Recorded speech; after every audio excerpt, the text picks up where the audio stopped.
ಸಹೋದರಿಯರೇ, ಮನಸ್ಸು ಅಂತಕ್ಕಂಥದ್ದು ಒಂದು ವಿಶಾಲವಾಗಿರ್ತಕ್ಕಂಥ ವಸ್ತು. ಅದು ಇಟ್ ಈಸ್ ಅ ಮ್ಯಾಟರ್. ಮನಸ್ಸು ಅಂತಕ್ಕಂಥದ್ದು ಏನು ಇದೆ ಅದು ಒಂದು ವಸ್ತು. ಅದು ವಸ್ತುವು ಹೌದು, ಕೆಲವು ವೇಳೆ ಅದು ಶಕ್ತಿಯೂ ಆಗ್ತದೆ. ಅಂಥದ್ದದು. ಅದು ವಿಶ್ವದಲ್ಲಿ ಒಂದು ತಾಣದಲ್ಲಿ ಅದು ಮನೆ ಮಾಡಿಕೊಂಡಿರೋಲ್ಲ. ವಿಶ್ವದಷ್ಟೇ ವಿಶಾಲವಾಗಿರ್ತಕ್ಕಂಥದ್ದು. ವಿಶ್ವವೇ ಮನಸ್ಸು ಅಂತ ಹೇಳ್ಬೋದು ನಾವು. ಯೋಗ ವಾಸಿಷ್ಠದಲ್ಲಿ ವಿಶ್ವ ಹೇಗಪ್ಪ ಸೃಷ್ಟಿಯಾಯಿತು ಅಂತ ಹೇಳಿದ್ರೆ ಮನಸ್ಸಿನಿಂದ ಸೃಷ್ಟಿಯಾಯಿತು. ಸೃಷ್ಟಿ ಮಾಡೋರು ಯಾರು? ಈಗೋ, ಅಹಂ ಸೃಷ್ಟಿ ಮಾಡ್ತಾರೆ. ವಿಶ್ವದಷ್ಟೇ ವಿಶಾಲವಾಗಿರ್ತಕ್ಕಂಥದ್ದು ಮನಸ್ಸು. ಆದರೆ ನಾವೇನ್ ಮಾಡ್ಬಿಟ್ಟಿದ್ದೀವಿ, ಅದನ್ನ ಬಂಧಿಸಿಬಿಟ್ಟಿದ್ದೀವಿ ನಾವು ಅಂತ ಹೇಳಿದ್ರೆ ನಮ್ಮಲ್ಲಿ ಒಂದು ಶಕ್ತಿ ಇದೆ. ಅದು ಏನದು ಅಂತ ಹೇಳಿದ್ರೆ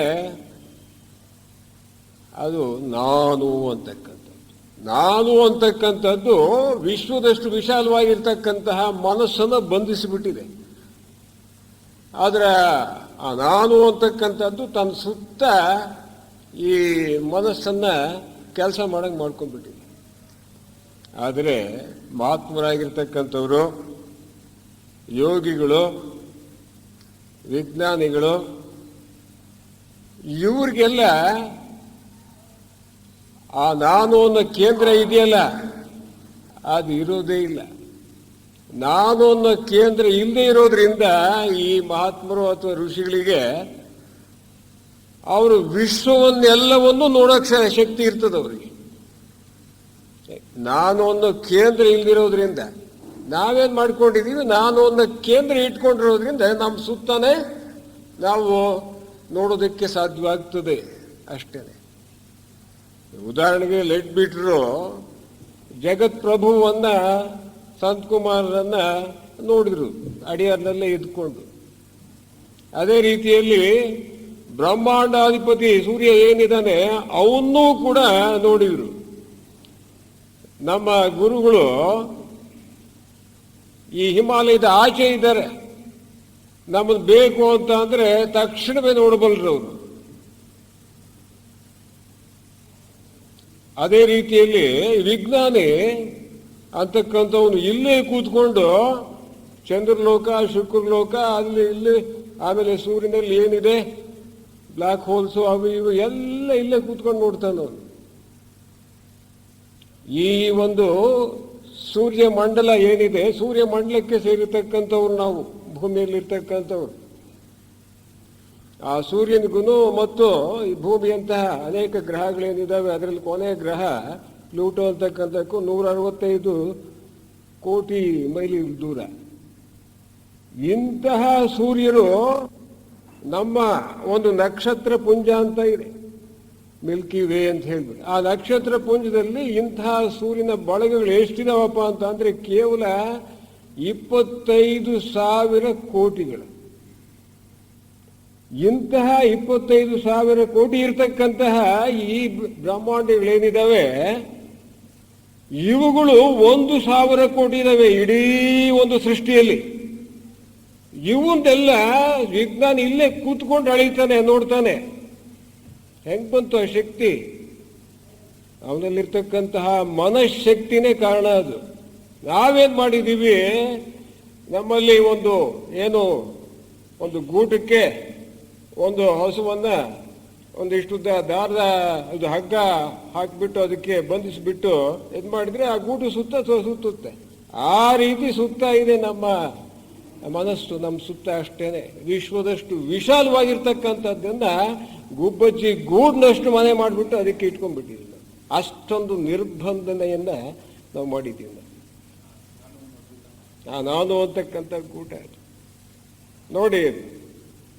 ಅದಕ್ಕೆ ವಿಶ್ವದಷ್ಟು ವಿಶಾಲವಾಗಿರ್ತಕ್ಕಂಥ ಮನಸ್ಸನ್ನ ಅದ್ರ ವ್ಯಾಪ್ತಿ ಎಷ್ಟಿರುತ್ತೋ ಅಷ್ಟು ಬಿಟ್ಟು ನೋಡೋಣ. ಇಡೀ ವಿಶ್ವ ಗರ್ಭದಲ್ಲಿ ಇರ್ತಕ್ಕಂತಹ ಸೃಷ್ಟಿಯ ರಹಸ್ಯವನ್ನೇ ನಾವು ಭೇದಿಸೋದಕ್ಕೆ ಸಾಧ್ಯವಾಗ್ತದೆ. ಅದನ್ನ ನಾವು ಮಾಡ್ತಾ ಇಲ್ಲ. ಅದು ಯಾಕೆ? ನಮ್ಮಲ್ಲಿ ಅದು ಇದೆ, ಅದು ಒಂದು ಊಟ ಇದೆ, ಅದು ಭದ್ರವಾಗಿದೆ. ಅದೇ ಇದಕ್ಕೆಲ್ಲ ಕಾರಣ ನಮ್ಮ ಸಂಕುಚಿತ ಭಾವನೆಗೆ. ಇಡೀ ಅನೇಕ ಸೂಕ್ಷ್ಮ ಲೋಕಗಳನ್ನ ಮಹರ್ಷಿಗಳು, ಋಷಿಗಳು, ಯೋಗಿಗಳು ನೋಡ್ತಾರೆ. ನಮ್ಮ ಕೈಲಿ ಯಾಕಾಗಲ್ಲ ಅಂತಂದ್ರೆ ನಮ್ಮಲ್ಲಿ ಅದಿದೆ, ನಾನು ಅಂತಕ್ಕಂಥದ್ದು. ಅವರಲ್ಲಿ ಆ ನಾನು ಅನ್ನೋದು ಇಲ್ಲದೆ ಇರೋದ್ರಿಂದ, ಕೇಂದ್ರವೇ ಇಲ್ಲದಿರೋದ್ರಿಂದ ಇಡೀ ವಿಶ್ವವನ್ನೇ ನೋಡಲು ಸಾಧ್ಯವಾಗ್ತಕ್ಕಂಥದ್ದು. ಆದ್ರಿಂದ ನಾವು ವಿಶ್ವ ನೋಡಬೇಕು ಅಂತ ಹೇಳಿದ್ರೆ ಆ ನಾನು ಅಂತಕ್ಕಂಥ ಕೇಂದ್ರವನ್ನು ತೆಗೆದು ಹಾಕಬೇಕು. ಅದು ಎಲ್ಲಿದೆ ಅಂತ ಅಂದ್ರೆ ನಮ್ಮ ಈ ಒಂದು ಮನಸ್ಸು ಏನು ಒಂದು ವ್ಯಾಪ್ತಿಯಲ್ಲಿ ಇಟ್ಕೊಂಡಿದ್ದೀವಿ, ಅದಕ್ಕೆ ಕೇಂದ್ರವನ್ನಾಗಿ ಇಟ್ಕೊಂಡು ನಾವು ಮಾಡ್ತಾ ಇದ್ದೀವಿ. ಆದ್ರಿಂದ ಇಡೀ ಒಂದು ವಿಶ್ವದಷ್ಟು ವಿಶಾಲವಾಗಿರ್ತಕ್ಕಂತಹ ಒಂದು ಪ್ರಜ್ಞೆ ಏನಿದೆ, ಮನಸ್ಸೇನಿದೆ, ಅದಕ್ಕೆ ಶಕ್ತಿ ಎಲ್ಲಿಂದ ಬರುತ್ತೆ? ಅದಕ್ಕೆ ಆ ವಿಶ್ವ ಶಕ್ತಿಯಾಗಿರ್ತಕ್ಕಂತಹ ವಿಶ್ವ ಪ್ರಜ್ಞೆ ಏನಿದೆ, ಆ ಪರಬ್ರಹ್ಮ ವಸ್ತುವೇನಿದೆ, ಅದರಿಂದ ಬರುತ್ತೆ. ಅದಕ್ಕೆ ಆ ಪರಬ್ರಹ್ಮ ವಸ್ತು ಎಷ್ಟು ವಿಶಾಲವಾಗಿದೆ, ಇದು ಅಷ್ಟೇ ವಿಶಾಲವಾಗಿದೆ ಅದು. ಆದರೆ ಅದು ನಮಗೆ ಗೊತ್ತಿಲ್ಲ ಅಷ್ಟೇನೆ. ಈಗ ಆ ವಿಶ್ವಶಕ್ತಿ ಅಂತಕ್ಕಂಥದ್ದು ಚೀನಾದಲ್ಲಿ ಒಬ್ಬ ಮನುಷ್ಯನ ಜೀವ ಕಣಗಳನ್ನು ತಂದು ನನಗೆ ಹಾಕಿ ಹೋಗುತ್ತೆ. ಚೀನಾದಲ್ಲಿ ಇರ್ತಕ್ಕಂಥವನು ಕಣಗಳು ನನಗೆ ಬಂದು ಸೇರ್ಕೊಳ್ತವೆ, ನನ್ನಲ್ಲಿ ಇರ್ತಕ್ಕಂಥ ಅಮೆರಿಕದಲ್ಲಿ ಇರ್ತಕ್ಕಂಥವ್ನು ಸೇರ್ಕೊಳ್ತವೆ. ಇಂಥವು ಎಷ್ಟು ಒಂದು ನಿಮಿಷಕ್ಕೆ ಲಕ್ಷಾಂತರ ಕಣಗಳು ಬದಲಾಗ್ತಾ ಇರ್ತವೆ. ಅಂತಹ ವಿಶ್ವಶಕ್ತಿ ಏನಿದೆ, ಆ ವಿಶ್ವಶಕ್ತಿಯಿಂದ ಪಡಿತಕ್ಕಂತಹ ಈ ಮನಸ್ಸು ಏನಿದೆ, ಈ ಮನಸ್ಸನ್ನ ನಾನು ಅಂತಕ್ಕಂಥದ್ದು ಬಂಧಿಸಿಬಿಟ್ಟು ತನ್ನ ಸುತ್ತಕೊಂಡು ಒಂದು ಸೀಮಿತವಾಗಿರ್ತಕ್ಕಂತಹ ಒಂದು ಚಟುವಟಿಕೆಯನ್ನು ಮಾಡಿಸುತ್ತೆ. ಸಂಕುಚಿತ ಭಾವನೆ. ಇಂತಹ ಮನಸ್ಸನ್ನು ನಾವು ಸರಿಯಾಗಿ ಅರ್ಥ ಮಾಡಿಕೊಂಡ್ರೆ, ಇಂತಹ ಮನಸ್ಸನ್ನು ನಾವು ಸರಿಯಾಗಿ ಅರ್ಥ ಮಾಡಿಕೊಂಡ್ರೆ, ಆ ಮನಸ್ಸನ್ನ ಜಾಡನ್ನ ಹಿಡಿದ್ರೆ, ನಮ್ಮಲ್ಲಿರ್ತಕ್ಕಂಥ ಮನಸ್ಸಿನ ಜಾಡನ್ನ ಹಿಡಿದ್ರೆ, ಅವರ ಪ್ರವೃತ್ತಿಯನ್ನ ನಾವು ಕಂಡುಕೊಂಡ್ರೆ, ನಾವು ಈ ನಾನು ಅಂತಕ್ಕಂಥದ್ದು ಏನು, ನಾನು ಅಂದರೆ ಯಾರು, ಮತ್ತು ಈ ಸತ್ಯ ಅಂತ ಅಂದ್ರೆ ಏನು ಅಂತಕ್ಕಂಥದ್ದನ್ನ ಕಂಡುಕೊಳ್ಳೋದಕ್ಕೆ ಸಾಧ್ಯವಾಗಿದೆ. ಅಲ್ಲೇವರೆಗೂ ಇಲ್ಲ. ಅದಕ್ಕೆ ಈ ಮನಸ್ಸಿನ ರಚನೆ ಹೋದ ಸತಿ ಹೇಳಿದೆ, ನಿರ್ಬಂಧಿತ ಮನಸ್ಸು ಅಂತಕ್ಕಂಥದ್ದು. ಅದು ಸ್ವಲ್ಪ ಜ್ಞಾಪಿಸ್ಕೊಳ್ಳೋಣ. ಮನಸ್ಸಿನಲ್ಲಿ ಎರಡು ಭಾಗ ಇದೆ. ಒಂದು ಜಾಗೃತ ಮನಸ್ಸು, ಕಾನ್ಷಿಯಸ್ ಮೈಂಡ್ ಅಂತ ಕರಿತೀವಿ, ಅಥವಾ ವ್ಯಕ್ತ ಮನಸ್ಸು ಅಂತ ಹೇಳ್ತೀವಿ. ಇನ್ನೊಂದು ಸುಪ್ತ ಮನಸ್ಸು, ಅವ್ಯಕ್ತ ಮನಸ್ಸು, ಅನ್ಕಾನ್ಷಿಯಸ್ ಮೈಂಡ್ ಅಂತ ಹೇಳ್ತೀವಿ. ಈ ಜಾಗೃತ ಮನಸ್ಸು ಅಂತಕ್ಕಂಥದ್ದು ಕೇವಲ 10 ಭಾಗ ಇದೆ. ಸುಪ್ತ ಮನಸ್ಸು 90 ಭಾಗ ಇದೆ.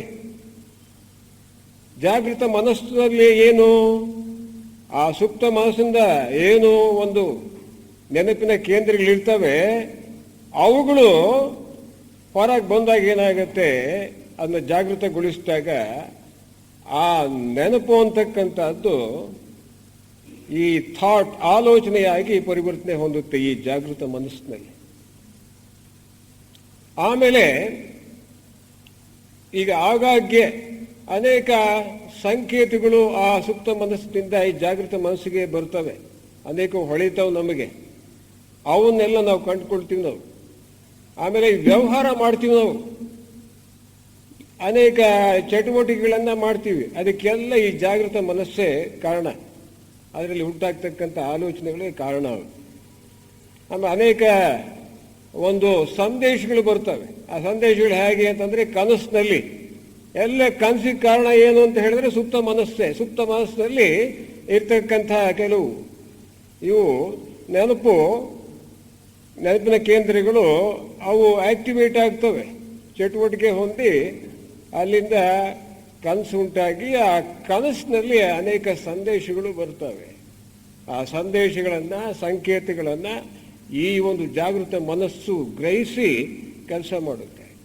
ಒಬ್ಬ ಇಂಜಿನಿಯರ್ ಕೆಲಸ ಮಾಡಬೇಕಾದ್ರೆ, ಒಬ್ಬ ವ್ಯಾಪಾರಿ ಕೆಲಸ ಮಾಡಬೇಕಾದ್ರೆ, ಒಬ್ಬ ಡಾಕ್ಟರ್ ಕೆಲಸ ಮಾಡಬೇಕಾದ್ರೆ, ಮೇಸ್ಟ್ ಕೆಲಸ ಮಾಡಬೇಕಾದ್ರೆ ಎಲ್ಲದಕ್ಕೂ ಈ ಜಾಗೃತ ಮನಸ್ಸೇ ಕಾರಣ. ಬೆಳಿಗ್ಗೆ ಎದ್ದಾಗಳಿಂದ ಹಿಡಿದು ರಾತ್ರಿ ಮಲ್ಕೊಳ್ಳೋವರೆಗೂ ಅದೇ ಕೆಲಸ ಮಾಡ್ತಾ ಇರುತ್ತೆ. 10% ಇರುತ್ತೆ ಅಷ್ಟೇ. ಇನ್ನು 90% ಏನಿದೆ ಅಂತ ಅಂದರೆ ಈ ಒಂದು ಸುಪ್ತ ಮನಸ್ಸು, ಅನ್ಕಾನ್ಷಿಯಸ್ ಮೈಂಡ್ ಇದೆಯಲ್ಲ, ಅದಿದೆ 90%. ಅದು ಏನು ಇಡೀ ಆ ಸುಪ್ತ ಮನಸ್ಸಿನಲ್ಲಿ ಇಡೀ ಮಾನವನ ಇತಿಹಾಸವೇ ಅದರಲ್ಲಿ ಅಡಗಿದೆ. ಮನುಷ್ಯನ ಇತಿಹಾಸವೇ ಆ ಸುಪ್ತ ಮನಸ್ಸಿನಲ್ಲಿ ಅಡಗಿದೆ. ನಮ್ಮ ಹಿಂದಿನ ಅನೇಕ ಪೂರ್ವಜರು, ನಮ್ಮ ಜನಾಂಗದ ಒಂದು ಏನು ಮೂಲ ಏನಿದೆ ಅಲ್ಲಿಂದ ಹಿಡಿದು ಇಲ್ಲಿವರೆಗೂ ಕೂಡ ನಮ್ಮವರೆಗೂ ಏನಿರ್ತದೆ, ನಮ್ಮ ಪೂರ್ವಜರ ಒಂದು ಅಂಶಗಳೆಲ್ಲವೂ ಕೂಡ ಆ ಒಂದು ಸುಪ್ತ ಮನಸ್ಸಿನಲ್ಲಿ ಮನೆ ಮಾಡಿಕೊಂಡಿರ್ತವೆ. ಆ ನೆನಪಿನ ಕೇಂದ್ರಗಳ ರೂಪದಲ್ಲಿ ಕೆಲಸ ಮಾಡ್ತಾ ಇರ್ತವೆ. ಅದು ಒಂದು ನಮ್ಮ ಅನುವಂಶೀಯ ಗುಣಗಳೇನಿದ್ದಾವೆ ಅವುಗಳ ಒಂದು ಉಗ್ರಾಣವಾಗಿದೆ ಈ ಒಂದು ಸುಪ್ತ ಮನಸ್ಸು ಅಂತಕ್ಕಂಥದ್ದು. ಅದು ಅನೇಕ ಲಕ್ಷಾಂತರ ವರ್ಷಗಳಿಂದ ಆ ಒಂದು ಸುಪ್ತ ಮನಸ್ಸಿನಲ್ಲಿ ಆಸ್ತಿನ ಕೂಡ ಹಾಕ್ಕೊಳ್ತಾ ಬಂದಿದ್ದೀವಿ ನಾವು. ಅನೇಕ ಜನ್ಮಗಳೇನಿದ್ದಾವೆ, ಅನೇಕ ಜನ್ಮಗಳ ನೆನಪುಗಳ ಒಂದು ಆಗರ, ಒಂದು ಭಂಡಾರವೇ ಆ ಸುಪ್ತ ಮನಸ್ಸಿನಲ್ಲಿ ಅಡಗಿದೆ. ಅದೇನೇ ನಮ್ಮ ನಿರ್ಬಂಧನೆಗೆ ಕಾರಣ. ನಾವು ಒಬ್ಬೊಬ್ಬರು ಒಂದೊಂದು ರೀತಿಯಲ್ಲಿ ವರ್ತಿಸ್ತೇವೆ. ಒಬ್ಬೊಬ್ಬರು ಒಂದೊಂದು ರೀತಿಯಲ್ಲಿ ಎಷ್ಟು ಜನ ಇದೀವೋ ಅಷ್ಟು ಜನ ಅಷ್ಟು ಥರ ವರ್ತಿಸ್ತೀವಿ ನಾವು. ಒಬ್ಬೊಬ್ಬರು ಒಂದೊಂದು ರೀತಿಯಲ್ಲಿ ವರ್ತಿಸೋದಕ್ಕೆ ಕಾರಣ ಏನು ಅಂತ ಹೇಳಿದ್ರೆ ಆ ಸುಪ್ತ ಮನಸ್ಸು. ಆ ಸುಪ್ತ ಮನಸ್ಸು ಅಥವಾ ಹಳೆ ಮನಸ್ಸು ಏನಿದೆ, ಅದು ಕಟ್ಟಿನ ಮನಸ್ಸು ಏನಿದೆ, ಅದು ನಿರ್ಬಂಧಿತ ಮನಸ್ಸು. That is A conditioned mind. Unconscious mind is A conditioned mind. ಅದೇನೇ ನಮ್ಮ ನಿರ್ಬಂಧನೆಗೆ ಕಾರಣವಾಗಿರ್ತಕ್ಕಂಥದ್ದು. ಒಬ್ಬೊಬ್ಬರು ಒಂದೊಂದು ರೀತಿಯಲ್ಲಿ ವರ್ತಿಸ್ತೀವಿ. ಹಾಗೇ ಇದೆ. ಅದರಲ್ಲಿ ಏನು ಅಂತ ಹೇಳಿದ್ರೆ ಅನೇಕ ಜನ್ಮಗಳಿಂದ ನಾವು ಮಾಡ್ಕೊಂಡು ಬಂದಿರತಕ್ಕಂಥ ಉದ್ದೇಶಗಳಿದ್ದಾವೆ, ಪ್ರೇರಣೆಗಳು ಅದರಲ್ಲಿ ಅಡ್ಕೊಂಡಿದ್ದಾವೆ, ನಮ್ಮ ಸಾಮರ್ಥ್ಯಗಳು ಅಡ್ಕೊಂಡಿದ್ದಾವೆ, ನಮ್ಮ ಒಂದು ಭಯ ಅಂತಕ್ಕಂಥದ್ದು ಅಡ್ಕೊಂಡಿದೆ, ಅನೇಕ ನಿರ್ಬಂಧನೆಗಳು ಅಡ್ಕೊಂಡಿದ್ದಾವೆ. ರಾಗ ದ್ವೇಷಗಳೆಲ್ಲ ಆ ನೆನಪಿನ ಕೇಂದ್ರಗಳ ರೂಪದಲ್ಲಿ ಅಡ್ಕೊಂಡಿದ್ದಾವೆ. ಅಂತಹ ಮನಸ್ಸು ಇದು ನಮ್ಮ ಒಂದು ನಿರ್ಬಂಧನೆಗೆ ಕಾರಣವಾಗಿರ್ತಕ್ಕಂಥ ಮನಸ್ಸಾದ್ರಿಂದ ಇದನ್ನ ನಾವು ಚೆನ್ನಾಗಿ ತಿಳ್ಕೊಳ್ಬೇಕಾಗಿದೆ. ಈ ಒಂದು ಸುಪ್ತ ಮನಸ್ಸನ್ನು ಇವು ತನ್ನನ್ನು ತಾನು ತಿಳಿಬೇಕು ಅಂತ ಅಂದ್ರೆ ಏನು ಅರ್ಥ? ಅದು ನೋ ಯುವರ್ ಸೆಲ್ಫ್ ಅಂತ ಹೇಳ್ತಾರೆ. ಸ್ವಜ್ಞಾನ ಪಡಿಬೇಕಾದ್ರೆ ಏನು? ನನ್ನನ್ನು ನಾನು ತಿಳಿಬೇಕು ಅಂತ ಅಂದ್ರೆ ಏನರ್ಥ? ನಾನು ಅಂತ ಅಂದ್ರೆ ಏನು? ನಾನು ಅಂತ ಅಂದ್ರೆ ಮನಸ್ಸಿನಿಂದ ಉಂಟಾಗಿರ್ತಕ್ಕಂತಹ ಈಗೋ ಏನಿದೆ ಅದೇ ನಾನು. ಆ ಮನಸ್ಸು ಇಲ್ಲದೆ ಇದ್ರೆ ನಾನಿಲ್ಲ, ನಾನಿಲ್ಲದ್ರೆ ಮನಸ್ಸು. ಈ ತರ ಕೆಲಸ ಮಾಡ್ತಾ ಇದೆ ನಮ್ಮಲ್ಲಿ ಇದು. ಅದರಿಂದ ನಾನು ಅಂತ ಹೇಳಿದ್ರೆ ಈ ಮನಸ್ಸು. ನನ್ನನ್ನು ನಾನು ತಿಳ್ಕೊಳ್ಬೇಕು ಅಂತ ಅಂದ್ರೆ ನನ್ನ ಮನಸ್ಸು ಆ ಮನಸ್ಸನ್ನೇ ತಿಳ್ಕೊಳ್ಬೇಕು. ಮನಸ್ಸನ್ನೇ ತಿಳ್ಕೊಳ್ಬೇಕು. ಮನಸ್ಸನ್ನೇ ತಿಳ್ಕೊಂಡಾಗ ಏನಾಗುತ್ತೆ? ಆವಾಗ ನಾನು ನನ್ನನ್ನು ತಿಳ್ಕೊಂಡಂಗೆ ಆಗತ್ತೆ. ಮನಸ್ಸನ್ನ ತಿಳ್ಕೊಳ್ಳದೆ ಹೋದ್ರೆ ನಾನು ಮನಸ್ಸನ್ನ ತಿಳ್ಕೊಳ್ಳದೆ ಹೋದ್ರೆ ನನ್ನಲ್ಲಿರ್ತಕ್ಕಂತಹ ಅನೇಕ ಸೋದರಲ್ಲಿರ್ತಕ್ಕಂತಹ ದುಃಖ ದುಮ್ಮಾನಗಳೇನಿದಾವೆ, ಈ ಕಳವಳ ಏನಿದೆ, ಭಯ ಏನಿದೆ, ಇವೆಲ್ಲವೂ ಕೂಡ ಹೋಗೋಕ್ಕೆ ಸಾಧ್ಯವೇ ಆಗೋದಿಲ್ಲ. ನನ್ನನ್ನು ನಾನು ತಿಳ್ಕೊಂಡಾಗ, ಅಂದ್ರೆ ಆ ಮನಸ್ಸನ್ನೇ ತಿಳ್ಕೊಂಡಾಗ ಈ ರಾಗದ್ವೇಷಗಳಾಗಲಿ ಅಥವಾ ದುಃಖ ದುಮ್ಮಾನಗಳಾಗಲಿ ಅಥವಾ ಭಯ ಆಗಲಿ ಯಾವುದೇ ಆಗಲಿ ಎಲ್ಲ ಹೋಗೋಕ್ಕೆ ಸಾಧ್ಯವಾಗುತ್ತೆ. ಮನಸ್ಸು ತನ್ನನ್ನು ತಾನು ತಿಳ್ಕೊಳ್ಳೋವರೆಗೂ ಕೂಡ ಅತಿ ಚಟುವಟಿಕೆಯಿಂದ ಕೆಲಸ ಮಾಡ್ತಾ ಇರುತ್ತೆ. ಅದು ಏನು ಮಾಡ್ತಾ ಇದ್ದೀನಿ ಅಂತ ತನಗೆ ಗೊತ್ತಿಲ್ಲ. ಆದ್ರಿಂದ ಮನಸ್ಸು ತನ್ನನ್ನು ತಾನು ತಿಳ್ಕೊಂಡಾಗ ಏನಾಗತ್ತೆ? ಸ್ತಬ್ಧವಾಗುತ್ತೆ. ಸ್ತಬ್ಧವಾದಾಗ ಯಾಕೆ ಸ್ತಬ್ಧವಾಗುತ್ತೆ? ಓಹೋ, ನನ್ನ ವ್ಯಾಪ್ತಿ ಇಷ್ಟೇ, ನನ್ನ ಶಕ್ತಿ ಇಷ್ಟೇ. ನಮ್ಮಲ್ಲಿರ್ತಕ್ಕಂಥ ಮನಸ್ಸಿನ ಬಗ್ಗೆ ಹೇಳ್ತಾ ಇದ್ದೀನಿ. ನನ್ನ ಶಕ್ತಿ ಇಷ್ಟೇ, ನನ್ನ ವ್ಯಾಪ್ತಿ ಇಷ್ಟೇ ಅಂತ ನಿರ್ಧಾರ ಮಾಡಿಕೊಂಡು ನನಗೆ ಮುಂದೆ ಏನೇನು ಮಾಡೋಕ್ಕಾಗಲ್ಲ ಅಂತ ಹೇಳಿ ಸ್ತಬ್ಧವಾಗುತ್ತೆ. ಮನಸ್ಸು ಯಾವಾಗ, ಹಳೆ ಮನಸ್ಸು ಯಾವಾಗ ಸ್ತಬ್ಧವಾಗ್ತದೆಯೋ ಆವಾಗ ತಕ್ಷಣವೇ ಸತ್ಯದ ಸಾಕ್ಷಾತ್ಕಾರವಾಗುತ್ತೆ. ಮನಸ್ಸಿನ ವೃತ್ತಿ ನಿಲ್ಲೋವರೆಗೂ ಕೂಡ ಸತ್ಯದ ಸಾಕ್ಷಾತ್ಕಾರವಾಗಲ್ಲ, ಶಾಂತಿ ನಮ್ಮಲ್ಲಿ ನೆಲೆಸೋದಿಲ್ಲ, ಪ್ರೇಮ ಅಥವಾ ಕರುಣೆ ಅಂತಕ್ಕಂಥದ್ದು ನಮ್ಮಲ್ಲಿ ಹುಟ್ಟೋದಿಲ್ಲ. ಮನಸ್ಸಿನ ಚಟುವಟಿಕೆಯನ್ನು ಪೂರ್ಣ ಅದು ನಿಲ್ಲಿಸಬೇಕಾಗಿದೆ. ನಿಲ್ಲಿಸೋದ್ರಿಂದ ಮಾತ್ರ ನಮಗೆ ಸತ್ಯದ ಸಾಕ್ಷಾತ್ಕಾರ ಆಗೋಕ್ಕೆ ಸಾಧ್ಯವಾಗುತ್ತೆ ವಿನಃ ಇಲ್ಲ ಅಂತಂದ್ರೆ ಇಲ್ವೇ ಇಲ್ಲ. ಅಲ್ಲಿ ಶಾಂತಿ ನೆಲೆಸೋದಕ್ಕೆ ಅದೇ ಕಾರಣ. ಹಾಗಾದ್ರೆ ನಾವು ಈ ಹಳೆ ಮನಸ್ಸಿನಲ್ಲಿರ್ತಕ್ಕಂತಹ ಏನು ಒಂದು ಬೇರುಗಳು ಬಿಟ್ಕೊಂಡಿದ್ದೀವಿ, ಇವು ನೆನಪಿನ ರೂಪದಲ್ಲಿ ಬಿಟ್ಕೊಂಡಿದ್ದಾವೆ ಅನೇಕ ಜನ್ಮಗಳಿಂದ, ಅವನ್ನೆಲ್ಲ ತೆಗಿಬೇಕು. ಆ ಕಸ ಏನಿದೆ ಬಹಳ ವರ್ಷಗಳಿಂದ ಇದೆ, ಅನೇಕ ಜನ್ಮಗಳಿಂದ, ಲಕ್ಷಾಂತರ ವರ್ಷಗಳಿಂದ ಇದೆ, ಅದು ಕೊಳತು ಹೋಗ್ತಾ ಇದೆ. ಅದನ್ನೆಲ್ಲ ಹೊರಗೆ ತೆಗಿಬೇಕು. ಹೊರಗೆ ತೆಗೆದಾಗ ಮಾತ್ರ ಆವಾಗ ನಮ್ಮ ನಿರ್ಬಂಧನೆ ಅಂತಕ್ಕಂಥದ್ದು ಏನಿರ್ತದೆ ಅದು ಹೋಗುತ್ತೆ. ಆವಾಗ ನಾನು ಅಂತಕ್ಕಂಥದ್ದು ಕರಗಿ ಹೋಗುತ್ತೆ. ಆಗ ಹೋದಾಗ, ನಿರ್ಬಂಧನೆ ಹೋದಾಗ, ಆಗ ನಮಗೆ ಈ ಒಂದು ಮುಕ್ತಿ ಅಥವಾ ಸ್ವಾತಂತ್ರ್ಯ ಅಂತ ಹೇಳಿ ಹೇಳ್ತೀವಿ, ಪೂರ್ಣ ಸ್ವಾತಂತ್ರ್ಯ ಸಿಗೋಕ್ಕೆ ಸಾಧ್ಯವಾಗುತ್ತೆ. ಆ ಇಡೀ ಒಂದು ಸೃಷ್ಟಿಯ ರಹಸ್ಯವನ್ನು, ಸತ್ಯವನ್ನು ತಿಳ್ಕೊಳ್ಳೋದಕ್ಕೆ ಸಾಧ್ಯವಾಗುತ್ತೆ. ಮನಸ್ಸೇ, ಅದರಲ್ಲೂ ಹಳೆ ಮನಸ್ಸು ಅಥವಾ ನಿರ್ಬಂಧಿತ ಮನಸ್ಸು, ಈ ಒಂದು ಅನ್ಕಾನ್ಷಿಯಸ್ ಮೈಂಡ್ ಅಂತ ಏನು ಹೇಳ್ತೀವಿ, ಅದೇನೇ ಎಲ್ಲ ನಮ್ಮ ದುಃಖಕ್ಕೆ ಮೂಲ. ಅದು ಹೋಗ್ಬೇಕು. ಈ ಮನಸ್ಸು ಅಂತಕ್ಕಂಥದ್ದು ಭಗವದ್ಗೀತೆಯಲ್ಲಿ ಹೇಳ್ತಾ ಇರಲ್ಲ, ಮನ ಏವ ಮನುಷ್ಯಾಣಂ ಕಾರಣಂ ಬಂಧ ಮೋಕ್ಷಯೋ ಅಂತೀವಿ. ಮನಸ್ಸು ಅಂತಕ್ಕಂಥದ್ದು ನಮ್ಮ ಬಂಧನಕ್ಕೂ ಮತ್ತು ಬಿಡುಗಡೆಗೂ ಮುಕ್ತಿಗೂ ಕಾರಣ. ಆದ್ದರಿಂದ ಎಲ್ಲ ನಮ್ಮ ಸಾಧನೆ, ಆಧ್ಯಾತ್ಮಿಕ ವ್ಯಕ್ತಿಗಳ ಸಾಧನೆ ಏನು ಅಂತ ಹೇಳಿದ್ರೆ ಮನಸ್ಸು, ಆ ಮನಸ್ಸಿನಲ್ಲಿರ್ತಕ್ಕಂಥ ನಾನು ಅಥವಾ ಅಹಮ್ಮನ್ನು ನಿರ್ಮೂಲನೆ ಮಾಡ್ತಕ್ಕಂಥದ್ದೇ ಆಗಿದೆ, ಕರಗಿಸೋದೇ ಆಗಿದೆ. ಅದು ಬಿಟ್ಟರೆ ಇನ್ನೇನೂ ಇಲ್ಲ. ಆ ನಾನುವನ್ನು ಕರಗಿಸಿದಾಗ, ನಿರ್ಮೂಲನೆ ಮಾಡಿದಾಗ ತಕ್ಷಣವೇ ಸತ್ಯದ ಸಾಕ್ಷಾತ್ಕಾರವಾಗುತ್ತೆ. ಹಾಗಾದ್ರೆ ನಾವು ಅನೇಕ ರೀತಿಯಲ್ಲಿ ಅದನ್ನ, ಮನಸ್ಸನ್ನ ಏನು ನಾವು ಕಂಟ್ರೋಲ್ ಅಂತ ಹೇಳ್ತೀವಲ್ಲ, ನಿಯಂತ್ರಣ ಮಾಡ್ಕೊಳಕ್ಕೆ ಹೋಗ್ತೀವಿ. ನಾವು ಅನೇಕ ಸಾಧನಗಳನ್ನ, ವಿಧಿವಿಧಾನಗಳನ್ನ ಬಳಸ್ತೀವಿ. ನಾವು ಯೋಗ ಮಾಡ್ತೀವಿ, ಜಪ ಮಾಡ್ತೀವಿ, ಅಥವಾ ಪ್ರಾಣಾಯಾಮ ಮಾಡ್ತೀವಿ. ನಾವು ಅದೇ ರೀತಿಯಲ್ಲಿ ಅನೇಕ ದೊಡ್ಡ ದೊಡ್ಡ ಗ್ರಂಥಗಳನ್ನ, ವೇದ, ಉಪನಿಷತ್ ಇತ್ಯಾದಿ ಇವುಗಳನ್ನೆಲ್ಲ ನಾವು ಓದ್ತೀವಿ, ಗಟ್ಟಿ ಮಾಡ್ತೀವಿ. ಅವನ್ನೆಲ್ಲ ಏನು ಮಾಡಿದ್ರು ಕೂಡ ಅದು ಆ ಮನಸ್ಸು ಅಂತಕ್ಕಂಥದ್ದು ನಮ್ಮ ಒಂದು ನಿಯಂತ್ರಣಕ್ಕೆ ಒಳಪಡೋದಿಲ್ಲ. ನಾವು ಹೇಳ್ದಂಗೆ ಕೇಳೋದಿಲ್ಲ. ಅನೇಕ ಕಾಲದಿಂದಲೂ ಕೂಡ ಅದಾಗ್ತಾ ಇದೆ. ಆದ್ರೆ ಯಾಕೆ ಅಂತಂದ್ರೆ, ನಾವೇನೇ ಆಗಲಿ ಯಾವುದನ್ನೇ ನಾವು ಡೆಲಿಬರೇಟ್ ಆಗಿ, ಉದ್ದೇಶಪೂರ್ವಕವಾಗಿ ಯಾವುದೇ ಸಾಧನೆಯನ್ನ ಮಾಡಿದರೆ ಅದು ಈ ಮನಸ್ಸಿನ ಆಳಕ್ಕೆ ಹೋಗಿ ಭದ್ರವಾಗಿ ಕೂತ್ಬಿಡುತ್ತೆ. ತಿರ್ಗಾ ನಮ್ಮ ಈಗ ಏನಿದಾವೆ ನಮ್ಮಲ್ಲಿ ಒಂದು ಅನೇಕ ಸಾವಿರಾರು ಕೇಂದ್ರಗಳಿದಾವೆ, ನೆನಪಿನ ಕೇಂದ್ರಗಳು.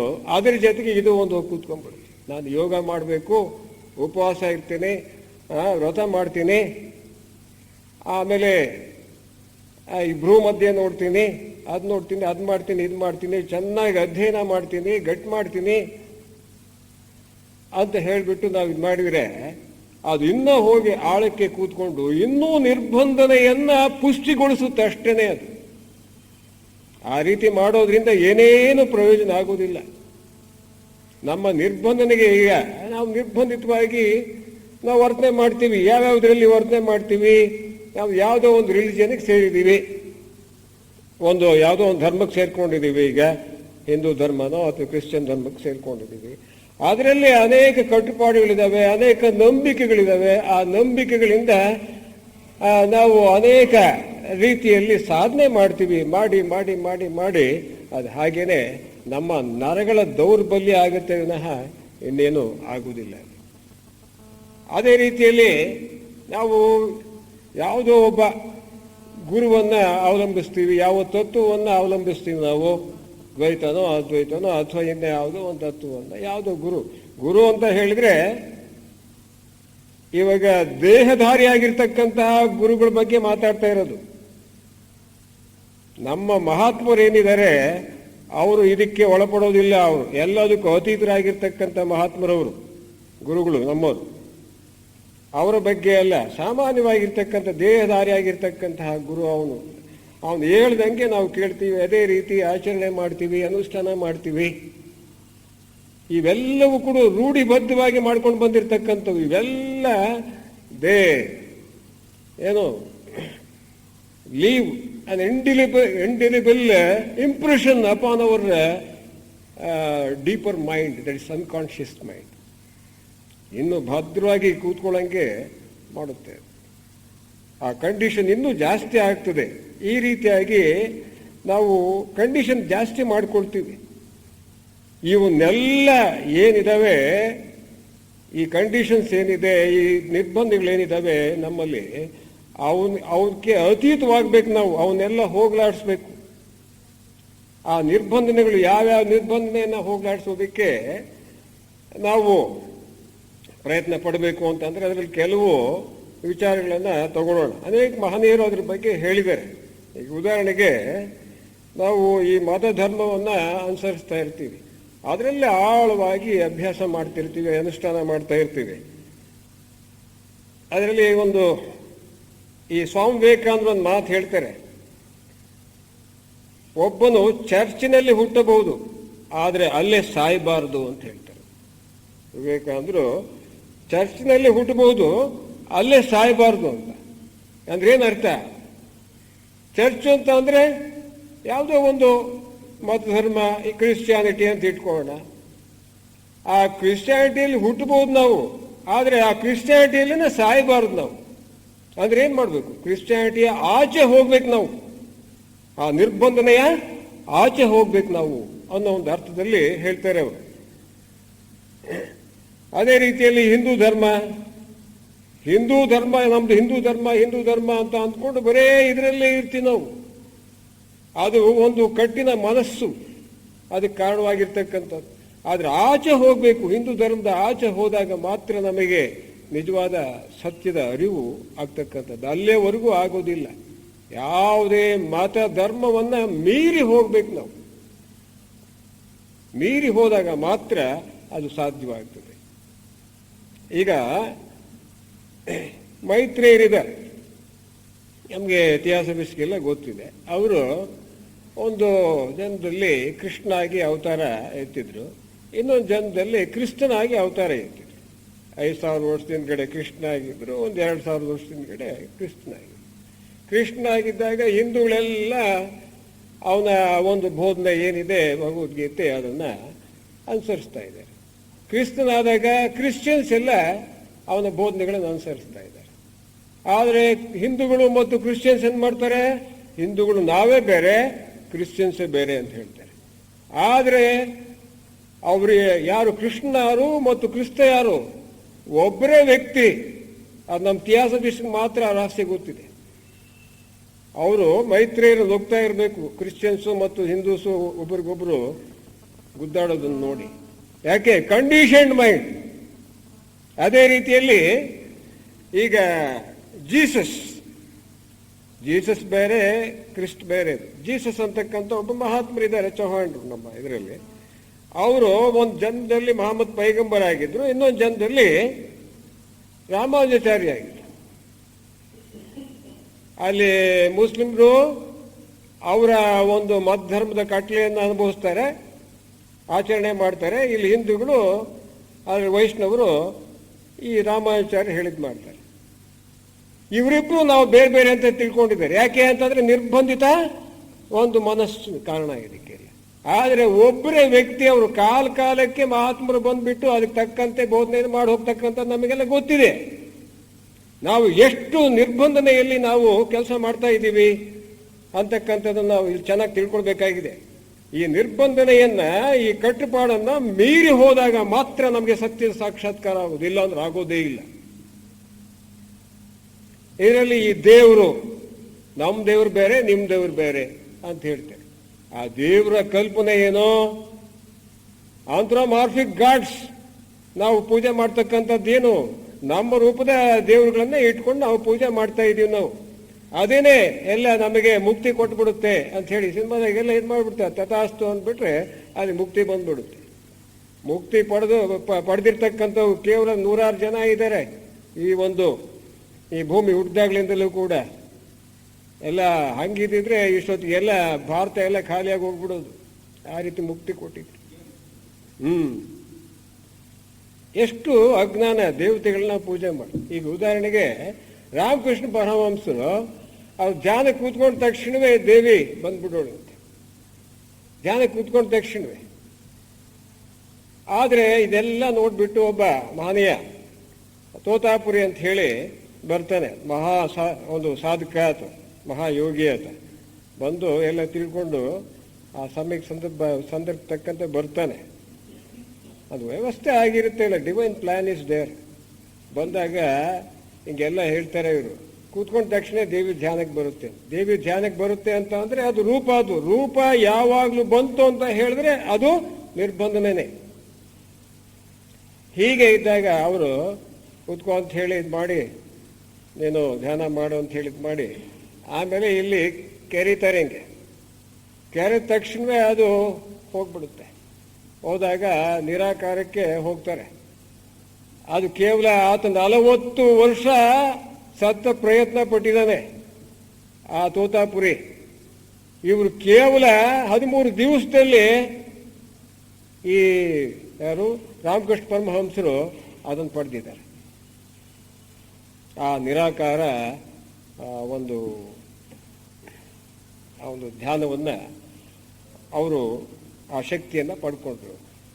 ನಿರಾಕಾರಕ್ಕೆ ಹೋಗ್ಬಿಟ್ರು ತಕ್ಷಣವೇ. ಅಂದರೆ ಅಲ್ಲಿಯವರೆಗೂ ಅವರಿಗೆ ಮುಕ್ತಿ ಇರಲಿಲ್ಲ. ದೇವಿ ಒಂದು ರೂಪ ಏನಿರ್ತದೆ ಅಲ್ಲಿವರೆಗೂ ಮುಕ್ತಿ ಇರಲಿಲ್ಲ. ನಾವೇನು ಮಾಡ್ತೀವಿ, ಇಲ್ಲೆಲ್ಲ ಕೇಳ್ತೀವಿ, ಮನೆಗೆ ಹೋಗ್ಬಿಟ್ಟು ಸೀದಾ ದೇವ್ರ ಪೂಜೆ ಮಾಡ್ತೀವಿ. ದೇವತೆಗಳನ್ನ ವೆಂಕಟರಮಣ ಸ್ವಾಮಿ ಅನ್ನೋದು, ಶಿವ ಅನ್ನೋದು, ಅದು ಇದು ಅಂತ ಪೂಜೆ ಮಾಡಿದ್ದೆ. ಇನ್ನೂ ಭದ್ರವಾಗಿ ಕಂಡೀಷನ್ ಏನಿರ್ತದೆ ನಮ್ಮಲ್ಲಿ ಇನ್ನೂ ಹೆಚ್ಚಾಗಿ ನಾವು ಅದನ್ನು ಸೇರಿಸ್ಕೊಳ್ತೀವಿ. ನಾವು ಸೇರಿಸ್ಕೊಂಡು ಇನ್ನೂ ಕೂಡ ಅದನ್ನ ಬಿಡಿಸ್ಕೊಳ್ಳೋದಕ್ಕಿಂತ ಎಷ್ಟು ಜನ್ಮ ಬೇಕು ಅನ್ಕೋತಾರೆ. ಈ ರೀತಿ ಆಗ್ತದೆ. ಹಾಗೆ ಆಗ್ತದೆ. ಒಂದು ಜ್ಞಾನ ಚೆನ್ನಾಗಿ ಅಧ್ಯಯನ ಮಾಡಿಬಿಟ್ರೆ, ಪಂಡಿತನಾಗ್ಬಿಟ್ರೆ ನನಗೆ ಸಾಕ್ಷಾತ್ಕಾರ ಆಗ್ಬಿಡುತ್ತೆ, ಸತ್ಯ ಸಾಕ್ಷಾತ್ಕಾರ ಅಂತಕ್ಕಂಥದ್ದು. ಓದಿ ಓದಿ ಓದಿ ಅವರು ತಲೆ ಕೆಟ್ಟು ಹೋಗ್ಬಿಡುತ್ತೆ. ಅದರಿಂದ ಸತ್ಯ ಸಾಕ್ಷಾತ್ಕಾರ ಆಗುವುದಿಲ್ಲ. ಈಗ ಅದೇ ವಿವೇಕಾನಂದ ಹೇಳ್ತಾರೆ, ವೇದಗಳು ಹೇಳ್ತವೆ ನಮ್ಮನ್ನು ದಾಟಿ ಹೋಗು ಅಂತ ಹೇಳ್ತವೆ. ಆದರೆ ನೀವು ಆ ವೇದಗಳನ್ನ ಹಿಡ್ಕೊಂಡು ಕೂತ್ಕೊಂಡಿದ್ದೀರಲ್ಲ ನೀವು. ವೇದ ಅಂತಂದ್ರೆ ಜ್ಞಾನ. ವೇದಗಳು ಹೇಳ್ತವೆ ನಮ್ಮನ್ನು ದಾಟಿ ಹೋಗು ಅಂತ ಹೇಳ್ತವೆ ಅಂತ ಹೇಳ್ತಾರೆ ವಿವೇಕಾನಂದರು. ಅಂದ್ರೇನು, ಜ್ಞಾನ ಏನಿದೆ ನನ್ನನ್ನು ದಾಟಿ ಹೋಗು ಅಂತ ಹೇಳುತ್ತೆ. ಆದರೆ ನಾವು ಬರೀ ಆ ಪುಸ್ತಕಗಳು ಅವ್ರು ಹೇಳಿದ್ದು ಇವ್ರು ಹೇಳಿದ್ದು ಬರೀ ಅದರಲ್ಲೇನೇ ನಾವು ಕಾಲ ಕಳೀತಾ ಇದ್ವಿ. ನಮ್ಮ ನಿರ್ಬಂಧನೆಯನ್ನು ಇನ್ನೂ ಹೆಚ್ಚು ಮಾಡ್ಕೊಳ್ತೀವಿ ನಾವು. ಈಗ ಯೋಗಿ ನಾರಾಯಣಪ್ಪ, ಕೈವಾರ ನಾರಾಯಣಪ್ಪ ಹೇಳ್ತಾರೆ, చదువులన్నీ చదివి చదివి చచ్చిపోయేదింత కాని ಓದಿಗಳು ಓದ್ಬಿಟ್ಟು ಓದಿ ಓದಿ ಓದಿ ಸತ್ತೋಗೋದು ಅಷ್ಟೇ ವಿನಃ ಇನ್ನೇನೋ ಅದರಿಂದ ಪ್ರಯೋಜನ ಆಗಲ್ಲ, ಸತ್ಯ ಸಾಕ್ಷಾತ್ಕಾರ ಆಗೋದಿಲ್ಲ ಅಂತ ಹೇಳ್ತಾರೆ. ಆಮೇಲೆ ಇನ್ನೊಂದು ಹೇಳ್ತಾರೆ ಅವರೇನೆ, తెలిసినందుకు ಗುರುತು తెలివి మరవనే ಸಾಕ್ಷಿ. తెలిసినందుకు ಗುರುತು తెలివి ಮರವನೇ ಸಾಕ್ಷಿ ಅಂತ ಹೇಳ್ತಾರೆ. ಮನುಷ್ಯ ಜ್ಞಾನಿ ಆಗಿದ್ದಕ್ಕೆ ಗುರುತು ಏನು? ಸತ್ಯ ಸಾಕ್ಷಾತ್ಕಾರ ಮಾಡ್ಕೊಂಡಿದ್ದಕ್ಕೆ ಗುರುತೇನು? ಆ ತಿಳಿವಿ ಏನು ತಾನು ತಿಳ್ಕೊಂಡಿರ್ತಾನೆ, ನಾಲೆಡ್ಜ್ ಏನಿರ್ತದೆ, ಪಾಂಡಿತ್ಯ ಏನಿರುತ್ತೆ, ಅದನ್ನು ಮರವನೇ ಸಾಕ್ಷಿ, ಮರ್ತು ಹೋಗಿದ್ದೇ ಸಾಕ್ಷಿ. ಈ ಬಿಡುಗಡೆಯ ಬೆಳಕು, ಫ್ರೀಡಮ್ ಫ್ರಮ್ ದಿ ನೋನ್ ಅಂತ ಅಂದ್ರೆ ಏನು ಇದೆ? ಜೆ.ಕೆ. ಅವರು ಬರ್ದಿರ್ತಕ್ಕಂಥದ್ದು. ನಾವೇನ್ ತಿಳ್ಕೊಂಡಿದ್ದೀವಿ, ಕಸನ್ ತುಂಬ್ಕೊಂಡ್ಬಿಟ್ಟಿದ್ದೀವಿ ಪುಸ್ತಕಗಳಲ್ಲಿ, ಅಲ್ಲಿ ಇಲ್ಲೂ ಕೇಳಿ ಎಲ್ಲ ಅದು ಬರೀ ಅದನ್ನೇ ಮೆಲ್ಕ್ ಹಾಕಿ ಹಾಕಿ ಹಾಕಿ ಹಾಕಿ ನಿರ್ಬಂಧನೆ ಮಾಡ್ಕೊಂಡ್ಬಿಟ್ಟಿದ್ವಿ. ಅದೆಲ್ಲ ಹೋಗ್ಬೇಕು, ಅದ್ರ ಆಚೆ ಹೋಗ್ಬೇಕು. ನಾವು ಮರೆತು ಹೋಗ್ಬೇಕು ಅದನ್ನೆಲ್ಲ. ನಾವು ಏನು ಓದಿದೀವೋ ಅದನ್ನೆಲ್ಲ ಮರೆತು ಹೋಗ್ಬೇಕು. ಮರೆತು ಹೋದ್ರೆ ಮಾತ್ರ ನಮಗೆ ಸದ್ಗತಿ ಪ್ರಾಪ್ತಿ ಅಥವಾ ಸತ್ಯ ಸಾಕ್ಷಾತ್ಕಾರ ಆಗುವುದು. ಈ knowledge is also a barrier. It's also a hurdle on the path of our salvation. ಎಂತ ಮಹಾವೀರ ಹೇಳಿದ್ರು, ಸಂಪ್ರಾಪ್ತೆ ಸನ್ನಿಹಿತೆ ಕಾಲೇ ನಹಿ ನಹಿ ರಕ್ಷತಿ ಡುಕ್ರುಂಕರಣೆ ಅಂತ ಹೇಳ್ತಾರೆ ಶಂಕರಾಚಾರ್ಯರು. ನಾವು ಸಾಯ್ಬೇಕಾದ್ರೆ ನಿನಗೆ ಈ ಡುಕ್ರುಂಕರಣೆ ಅಂತ ಹೇಳಿದ್ರೆ ಈ ವ್ಯಾಕರಣದ ಒಂದು ಇದು, ವ್ಯಾಕರಣದ ಪಂಡಿತ ಅವನಿಗೆ ಹೇಳ್ತಾರೆ ಅವರು, ಆ ಪಾಂಡಿತ್ಯ ಏನ್ ತುಂಬಿಕೊಂಡಿದೀಯಾ, ಆ ಪಾಂಡಿತ್ಯ ತುಂಬಿಕೊಂಡಿರ್ತಕ್ಕಂಥದ್ದು ಸಾಯ್ಬೇಕಾದ್ರೆ ಬರೋದಿಲ್ಲಪ್ಪ. ಅದನ್ನೆಲ್ಲ ಬಿಟ್ಬಿಡಯ್ಯ, ಮಾರ್ದು ಹೋಗಯ್ಯ ಅಂತ ಹೇಳ್ತಾರೆ ಶಂಕರಾಚಾರ್ಯರು, ಮಹಾಮಹಿಮರವರು ಅಂತ ಮಹನೀಯರು ಹೇಳ್ತಾರೆ. ಈ ಗುರುಗಳ ವಿಚಾರ ನಾವು ತಗೊಂಡ್ಬಿಟ್ರೆ, ಗುರುಗಳು ಹೇಳಿದ್ದಾರೆ ಏನು ಅವರು ಚಾಚು ತಪ್ಪದಂಗೆ ನಾವು ಆ ಕೆಲಸ ಮಾಡಬೇಕು, ಅದನ್ನ ಅನುಷ್ಠಾನ ಮಾಡಬೇಕು, ಹಾಗೆ ಹೀಗೆ ಅಂತ ಎಲ್ಲ ಇದು ಮಾಡ್ತೀವಿ ನಾವು. ಆ ನಿಜವಾದ ಗುರು ಆದರೆ ನನ್ನನ್ನು ಮೀರಿ ಹೋಗೋ, ನೀನು ನನ್ನನ್ನು ಮೀರಿ ಹೋಗದೆ ಹೊರತು ನಿನಗೆ ಮುಕ್ತಿ ಇಲ್ಲ, ಸತ್ಯ ಸಾಕ್ಷಾತ್ಕಾರ ಆಗಲ್ಲ ಅಂತ ಹೇಳ್ತಾನೆ. ಅದಕ್ಕೆ ಉದಾಹರಣೆ ಶಿಶ್ನಾಳ ಶರೀಫರು, ಅವ್ರ ಗುರು ಗೋವಿಂದ ಭಟ್ಟ. ಒಂದ್ಸತಿ ಹೀಗೆ ಇದ್ದಾಗ ಹುಡುಗ ಅವನ್ನ ಅದೆಲ್ಲ ಅವ್ರ ಸಾಧನೆ ಮಾಡ್ತಾ ಇರಬೇಕಾದ್ರೆ ಶಿಶ್ನಾಳ ಶರೀಫರು ಇನ್ನ ಚಿಕ್ಕ ವಯಸ್ಸಿನಲ್ಲಿ ಅವ್ರ ಜೊತೆಗೆ ಬಂದಾಗಲೇ ಅನೇಕ ವರ್ಷ ಆಗಿತ್ತು. ಆಮೇಲೆ ಒಂದು ಸತಿ ಅಲ್ಲಿ ಬೇಲಿ ಅಡ್ಡ ಬರುತ್ತೆ, ಅದನ್ನ ಹಾರಕ್ಕಾಗಲ್ಲ ಅವನಿಗೆ. ಅದಕ್ಕೆ ಅವರು ಗೋವಿಂದ ಭಟ್ರು ಗುರುಗಳು ಅವ್ರು ಚಪ್ಪಲಿ ಕೊಡ್ತಾರೆ, ಚಪ್ಪಲಿ ಕೊಟ್ಟು ಹಾಕೊಂಡು ಹಾರೋ ಅಂತ ಹೇಳ್ತಾರೆ. ಇವನು ಹಿಂದೂ ಮುಂದೆ ನೋಡ್ತಾನೆ, ಹಾಕೊಳ್ಳೋ ನಿನ್ನ ಅಂತ ಹೇಳ್ಬಿಟ್ಟು ಇದೆಲ್ಲ ಯಾವಾಗ ಇದು ಮಾಡ್ತಾರೋ ಹಾಕೊಳ್ತಾನೆ, ಹಾರಿಬಿಡ್ತಾನೆ ಬೇಲಿನ. ಗುರುವೆಂಬ ಬೇಲಿಯನ್ನ ಗುರುವೇ ದಾಟಿಸುವಂತೆ ಮಾಡ್ತಾನೆ, ಗುರುವಿನ ಆಚೆ ಹೋಗ್ತಾನವನು. ಆವಾಗ ಅವನಿಗೆ ಸತ್ಯ ಸಾಕ್ಷಾತ್ಕಾರವಾಗಿದ್ದವನಿಗೆ.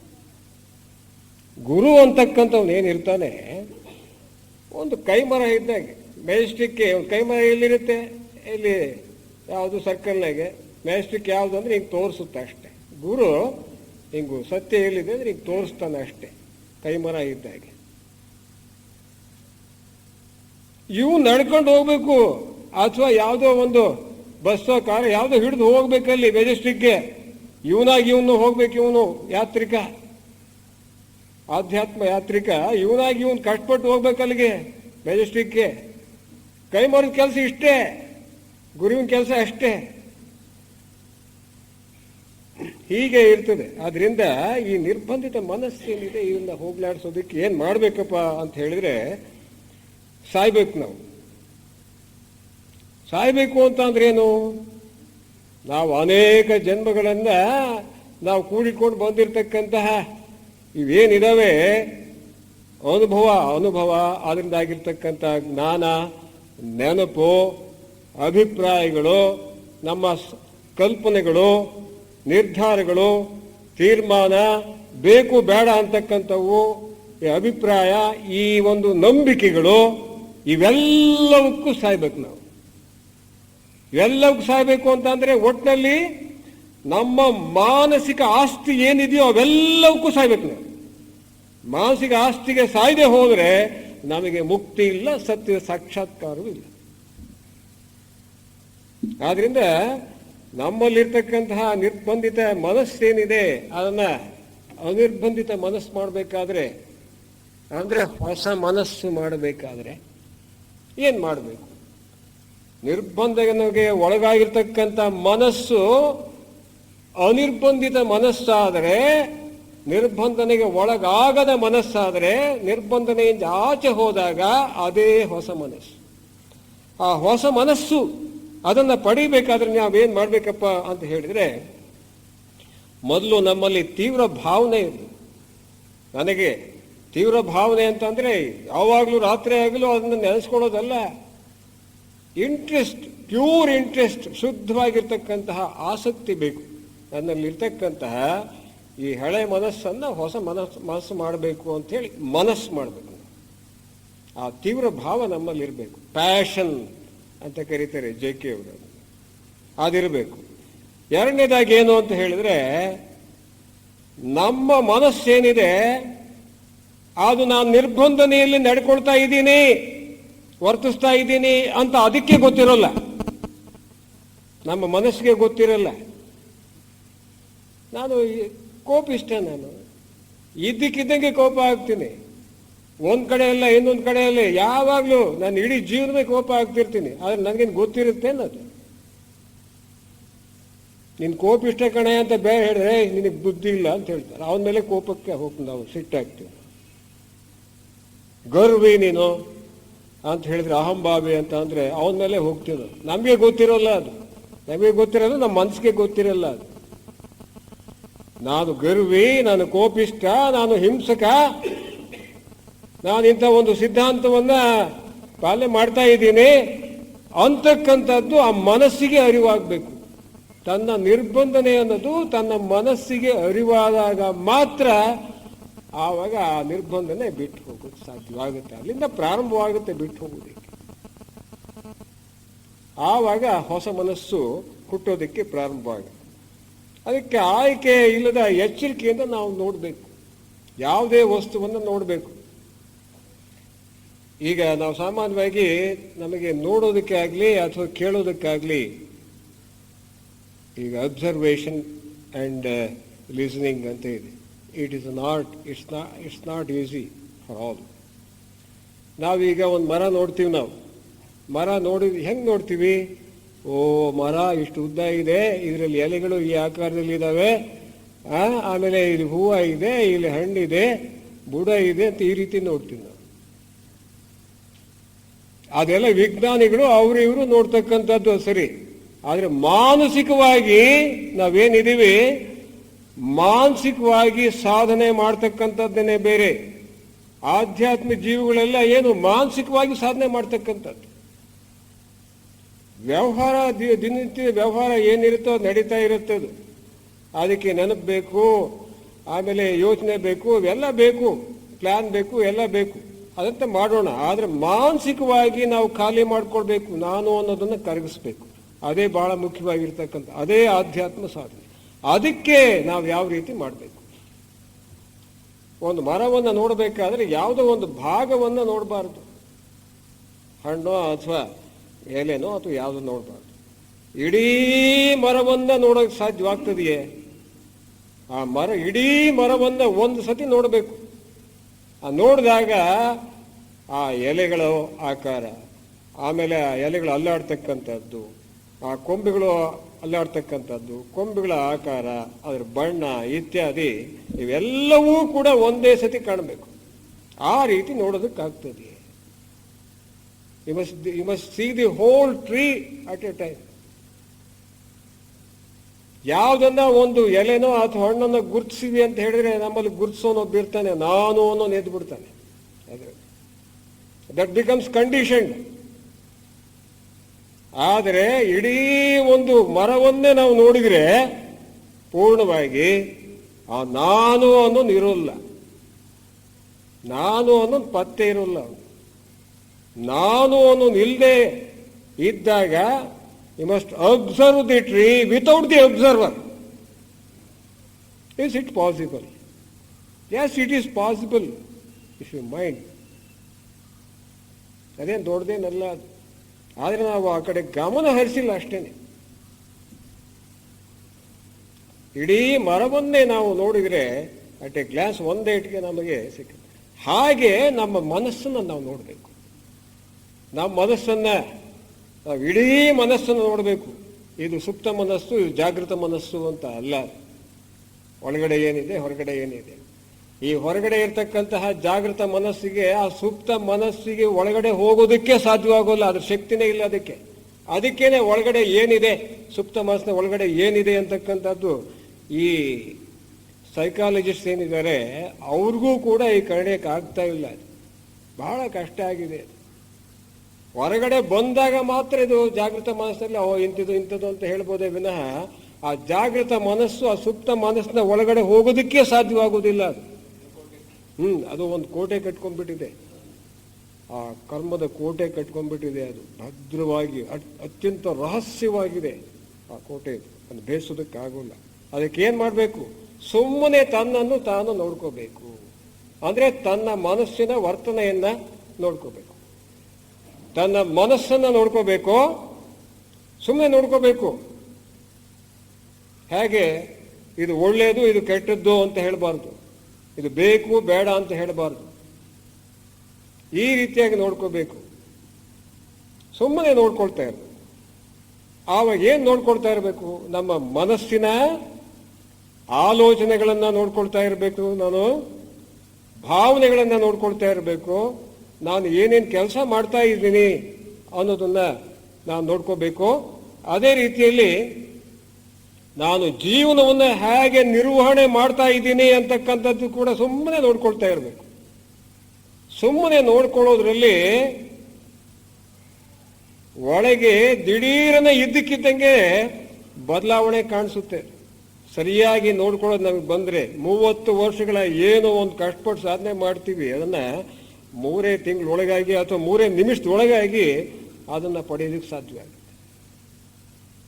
ಆ ಒಳಗಡೆ ಇರ್ತಕ್ಕಂತಹ ಏನು ಒಂದು ನೆನಪಿನ ಕೇಂದ್ರಗಳು ಒಂದೊಂದೇ ಆಗಿ ಹೊರಗೆ ಬಂದು ಆಲೋಚನೆ ರೂಪದಲ್ಲಿ ಹೊರಗಡೆ ಹೋಗ್ತಾವೆ, ಸಬ್ಲೈಮ್ ಹೋಗ್ತಾವೆ. ಹೀಗೆ ಸುಮ್ಮನೆ ನೋಡ್ಕೊಳ್ತಾ ಇದ್ರೆ ನಮ್ಮ ಭಾವನೆಗಳನ್ನು, ಮನಸ್ಸನ್ನು ಅಥವಾ ಆಲೋಚನೆಗಳನ್ನು, ಕೆಲಸದ ಕಾರ್ಯಗಳನ್ನು ಮತ್ತು ನಮ್ಮ ಒಂದು ಜೀವನ ನಿರ್ವಹಣೆಯ ವಿಧಾನವನ್ನು ನೋಡ್ಕೊಳ್ತಾ ಇದ್ರೆ ಅದು ಸುಮ್ಮನೆ ನೋಡ್ಕೊಳ್ತಾ ಇರಬೇಕು. ನೋಡ್ಕೊಳ್ತಾ ಇದ್ರೆ ಒಳ್ಳೇದು ಅನ್ಬಾರ್ದು, ಕೆಟ್ಟದ್ದು ಅನ್ಬಾರ್ದು, ಬೇಕು ಅನ್ಬಾರ್ದು, ಬೇಡ ಅನ್ಬಾರ್ದು, ಸುಮ್ಮನೆ ನೋಡ್ಕೊಳ್ತಾ ಇರಬೇಕು. ಇದಕ್ಕೆ ಸಾಕ್ಷೀಭೂತವಾಗಿ ನೋಡ್ಕೊಳ್ಳೋದು ಅಂತ ಹೇಳ್ತೀವಲ್ಲ, ಆ ರೀತಿ ಬರಬೇಕದು. ಆ ನೋಡ್ಕೊಳ್ಳೋದು ಇದೆಯಲ್ಲ, ಅದೇ ಬಹಳ ಮುಖ್ಯವಾಗಿರುತ್ತೆ. ಅದನ್ನು ಹಿಂದೆ ಅನೇಕ ಸತಿ ಹೇಳಿದ್ದೀನಿ ಧ್ಯಾನದಲ್ಲಿ ಇತ್ಯಾದಿ.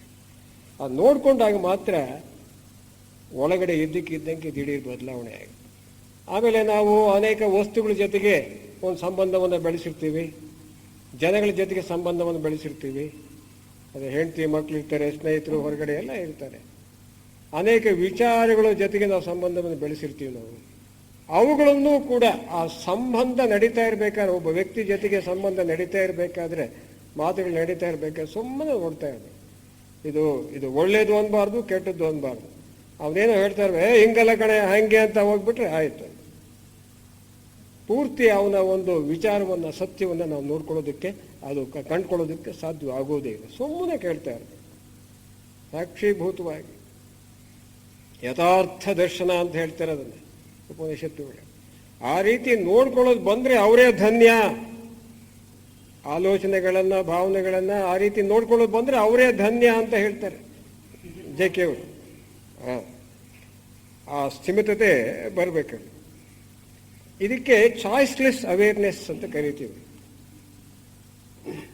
ಇದೊಂದರಿಂದಲೇ ಈ ಚಾಯ್ಸ್ಲೆಸ್ ಅವೇರ್ನೆಸ್ ಏನಿದೆ, ಸುಮ್ಮನೆ ನಮ್ಮ ಮನಸ್ಸು ಅಂದರೆ ಆಲೋಚನೆ, ಭಾವನೆ ಮತ್ತು ಕಾರ್ಯಗಳನ್ನು ನಾವು ಸುಮ್ಮನೆ ನೋಡ್ಕೊಳ್ತೀವಲ್ಲ, ಈ ರೀತಿ ಸುಮ್ಮನೆ ನೋಡಿಕೊಳ್ಳೋದ್ರಿಂದ ನಮ್ಮ ಒಂದು ನಿರ್ಬಂಧಿತ ಮನಸ್ಸನ್ನು, ಅದರಲ್ಲಿರ್ತಕ್ಕಂತಹ ಏನು ಬೇರು ಬಿಟ್ಕೊಂಡಿರ್ತವೆ ಈ ನೆನಪಿನ ಕೇಂದ್ರಗಳು, ಅವನ್ನೆಲ್ಲ ಸಡಿಲಿಸುವಂತೆ ಮಾಡೋಕ್ಕೆ ಸಾಧ್ಯವಾಗುತ್ತೆ. ಬೇರೆ ರೀತಿಯಲ್ಲಿ ನೀವು ಯಾವುದೇ ಆಗಲಿ ಯೋಗ, ಪ್ರಾಣಾಯಾಮ ಇತ್ಯಾದಿ ಅವೆಲ್ಲ ಕೆಲವು ದೇಹಕ್ಕೆ ಒಳ್ಳೆಯವಷ್ಟೇ. ಆದರೆ ಅವುಗಳಿಂದ ನಾವು ಏನು ಕೂಡ ಸಾಧಿಸೋದಕ್ಕೆ ಸಾಧ್ಯವಾಗುವುದಿಲ್ಲ. ಸುಮ್ಮನೆ ನೋಡ್ಕೊಳ್ತಾ ಇರಬೇಕು. Thoughts, feelings and actions should be simply observed without any choice. Either this is good or bad. Simply must observe yourself. ಅಷ್ಟೇ. ಯಾವಾಗ ಬೇಕಾದ್ರೂ ನೋಡ್ಕೊಳ್ತಾ ಇರಬೇಕು. ನೋಡ್ಕೊಳ್ಬೇಕಾದ್ರೆ ಬೆಳಗ್ಗೆಯಿಂದ ರಾತ್ರಿವರೆಗೂ ಮಲ್ಕೊಳ್ಳೋವರೆಗೂ ಅದನ್ನೇ ನೋಡ್ಕೊಳ್ತಾ ಇರಬೇಕು ಅಂದ್ರೆ ಬಹಳ ಕಷ್ಟ ಆಗುತ್ತೆ.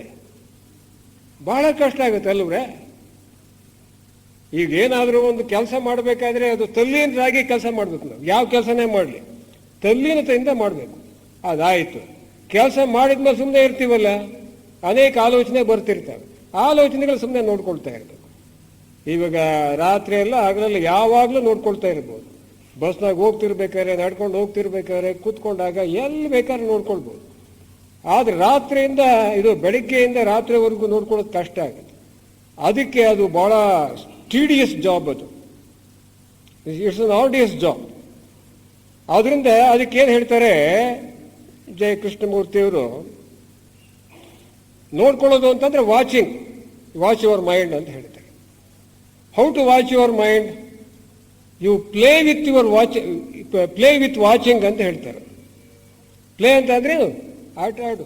ನೀನು ಏನು ಮನಸ್ಸನ್ನ ಕಾಯ್ತಾ ಇರ್ತೀಯ, ನೋಡ್ಕೊಳ್ತಾ ಇರ್ತೀಯ, ಅದ್ರ ಜೊತೆಗೆ ಆಟ ಆಡು ಅಂತ ಹೇಳ್ತಾರೆ. ಆಟ ಆಡು ಅಂತಂದ್ರೆ ಏನು ಅರ್ಥ ಅಲ್ಲಿ? ನಿನಗೆ ಯಾವಾಗ ಬೇಕೋ ಆವಾಗ ನೋಡ್ಕೊಳ್ತಾ ಇರು. ಬಹಳ ಸೀರಿಯಸ್ ಆಗಿ ನೋಡಕ್ ಹೋಗ್ಬೇಡ. ಸೀರಿಯಸ್ ಆಗಿ ನೋಡ್ಕೊಳಕ್ ಹೋದ್ರೆ that becomes A deliberate thing.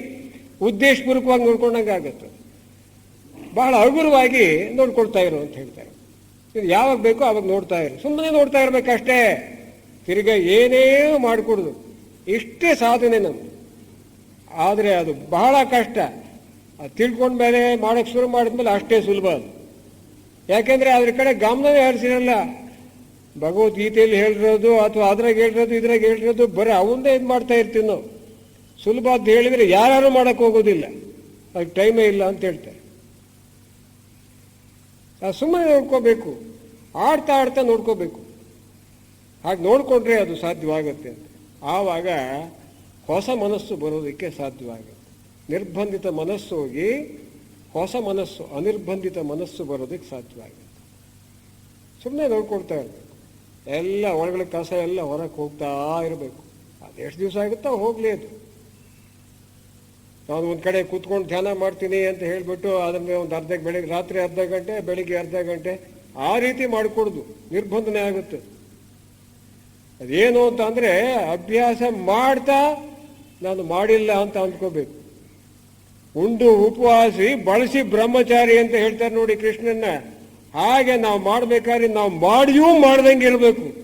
ಮನಸ್ಸಿನ ಮೇಲೆ ಯಾವ ಪರಿಣಾಮನೂ ಹಾಕ್ಕೊಡು. ಈ ರೀತಿಯಾಗಿ ಮಾಡಬೇಕು ಸಾಧನೆನ. ಮಾಡಿಯೂ ಮಾಡ್ದಂಗೆ ಇರಬೇಕು. ನಾನು ಮಾಡ್ತಾ ಇದ್ದೀನಿ ಅಂದ್ರೆ ಕೆಟ್ಟು ಹೋಯ್ತು, ನಾನು ಮಾಡೋದಿಲ್ಲ ಅಂತಂದ್ರೂ ಹೋಯ್ತು. ಸೋಂಬಾರಿ ಆಗಿರ್ತೀನಿ ಅಂದ್ರೆ ಹೋಯ್ತು. ಮಾಡಿಯೂ ಮಾಡ್ದಂಗೆ ಇರಬೇಕು. ಇದು ಬಹಳ ಮುಖ್ಯವಾಗಿರ್ತಕ್ಕ. ಆವಾಗ ಹೊಸ ಮನಸ್ಸು ಬರೋದಕ್ಕೆ, ಅನಿರ್ಬಂಧಿತ ಮನಸ್ಸು ಬರೋದಕ್ಕೆ, ಒಂದು ಯಾವಾಗಲೂ ಕೂಡ ಸಂತೋಷಕರವಾಗಿರ್ತಕ್ಕಂತಹ ಮನಸ್ಸು ಬರೋದಕ್ಕೆ ಕಾರಣ. ಆ ಹೊಸ ಮನಸ್ಸು ಏನಪ್ಪ ಅಂತ ಹೇಳಿದ್ರೆ ಅದನ್ನ ತಿಳ್ಕೊಂಡು, ಹೊಸ ಮನಸ್ಸು ಹೇಗಿರುತ್ತೆ? A mind which is constantly aware, sensitive and attentive is the new mind. Culture and tradition cannot possibly exist with it. It has no schedule. It is non-comparative, egoless, non-justifying, non-judging mind. It is a religious mind. ಅಂತ ಹೇಳ್ತಾರೆ. ಏನು ಹೊಸ ಮನಸ್ಸು ಅಂತಕ್ಕಂಥದ್ದು ಯಾವಾಗಲೂ ಅರಿವಿರ್ತಕ್ಕಂಥದ್ದು. It is always be aware. ಅರಿವಿರ್ತಕ್ಕಂತಹ ಒಂದು ಮನಸ್ಸು. ಆ ಅರಿವು ಅಂತಕ್ಕಂಥದ್ದು ಅದು ಬೇರೆ. ಅದು ನಾವೀಗೇನು ದುಃಖ ದುಮ್ಮಾನಗಳಿಂದ ನಾವು ಇದೀವಿ, ಈ ಅರಿವನ್ನು ಹೊಂದಿರ್ತೀವಿ, ಈ ಅರಿವಲ್ಲ ಅದು. ಅದು ಯಾವ ಥಾಟ್ಲೆಸ್ ಸ್ಟೇಟ್ ಅಂತ ಹೇಳ್ತೀವಲ್ಲ, ಆಲೋಚನಾ ರಹಿತ ಸ್ಥಿತಿ, ಆನಂದದ ಸ್ಥಿತಿ, ಆ ಅರಿವು. ಆ ಯಾವಾಗಲೂ ಕೂಡ ಆ ಅರಿವಿನಲ್ಲಿರ್ತದೆ. ಅದು ಸ್ಪಂದನಶೀಲವಾಗಿರುತ್ತೆ. That mind is sensitive. Sensitive ಅಂತ ಹೇಳಿದ್ರೇನು ಬೇರೆ.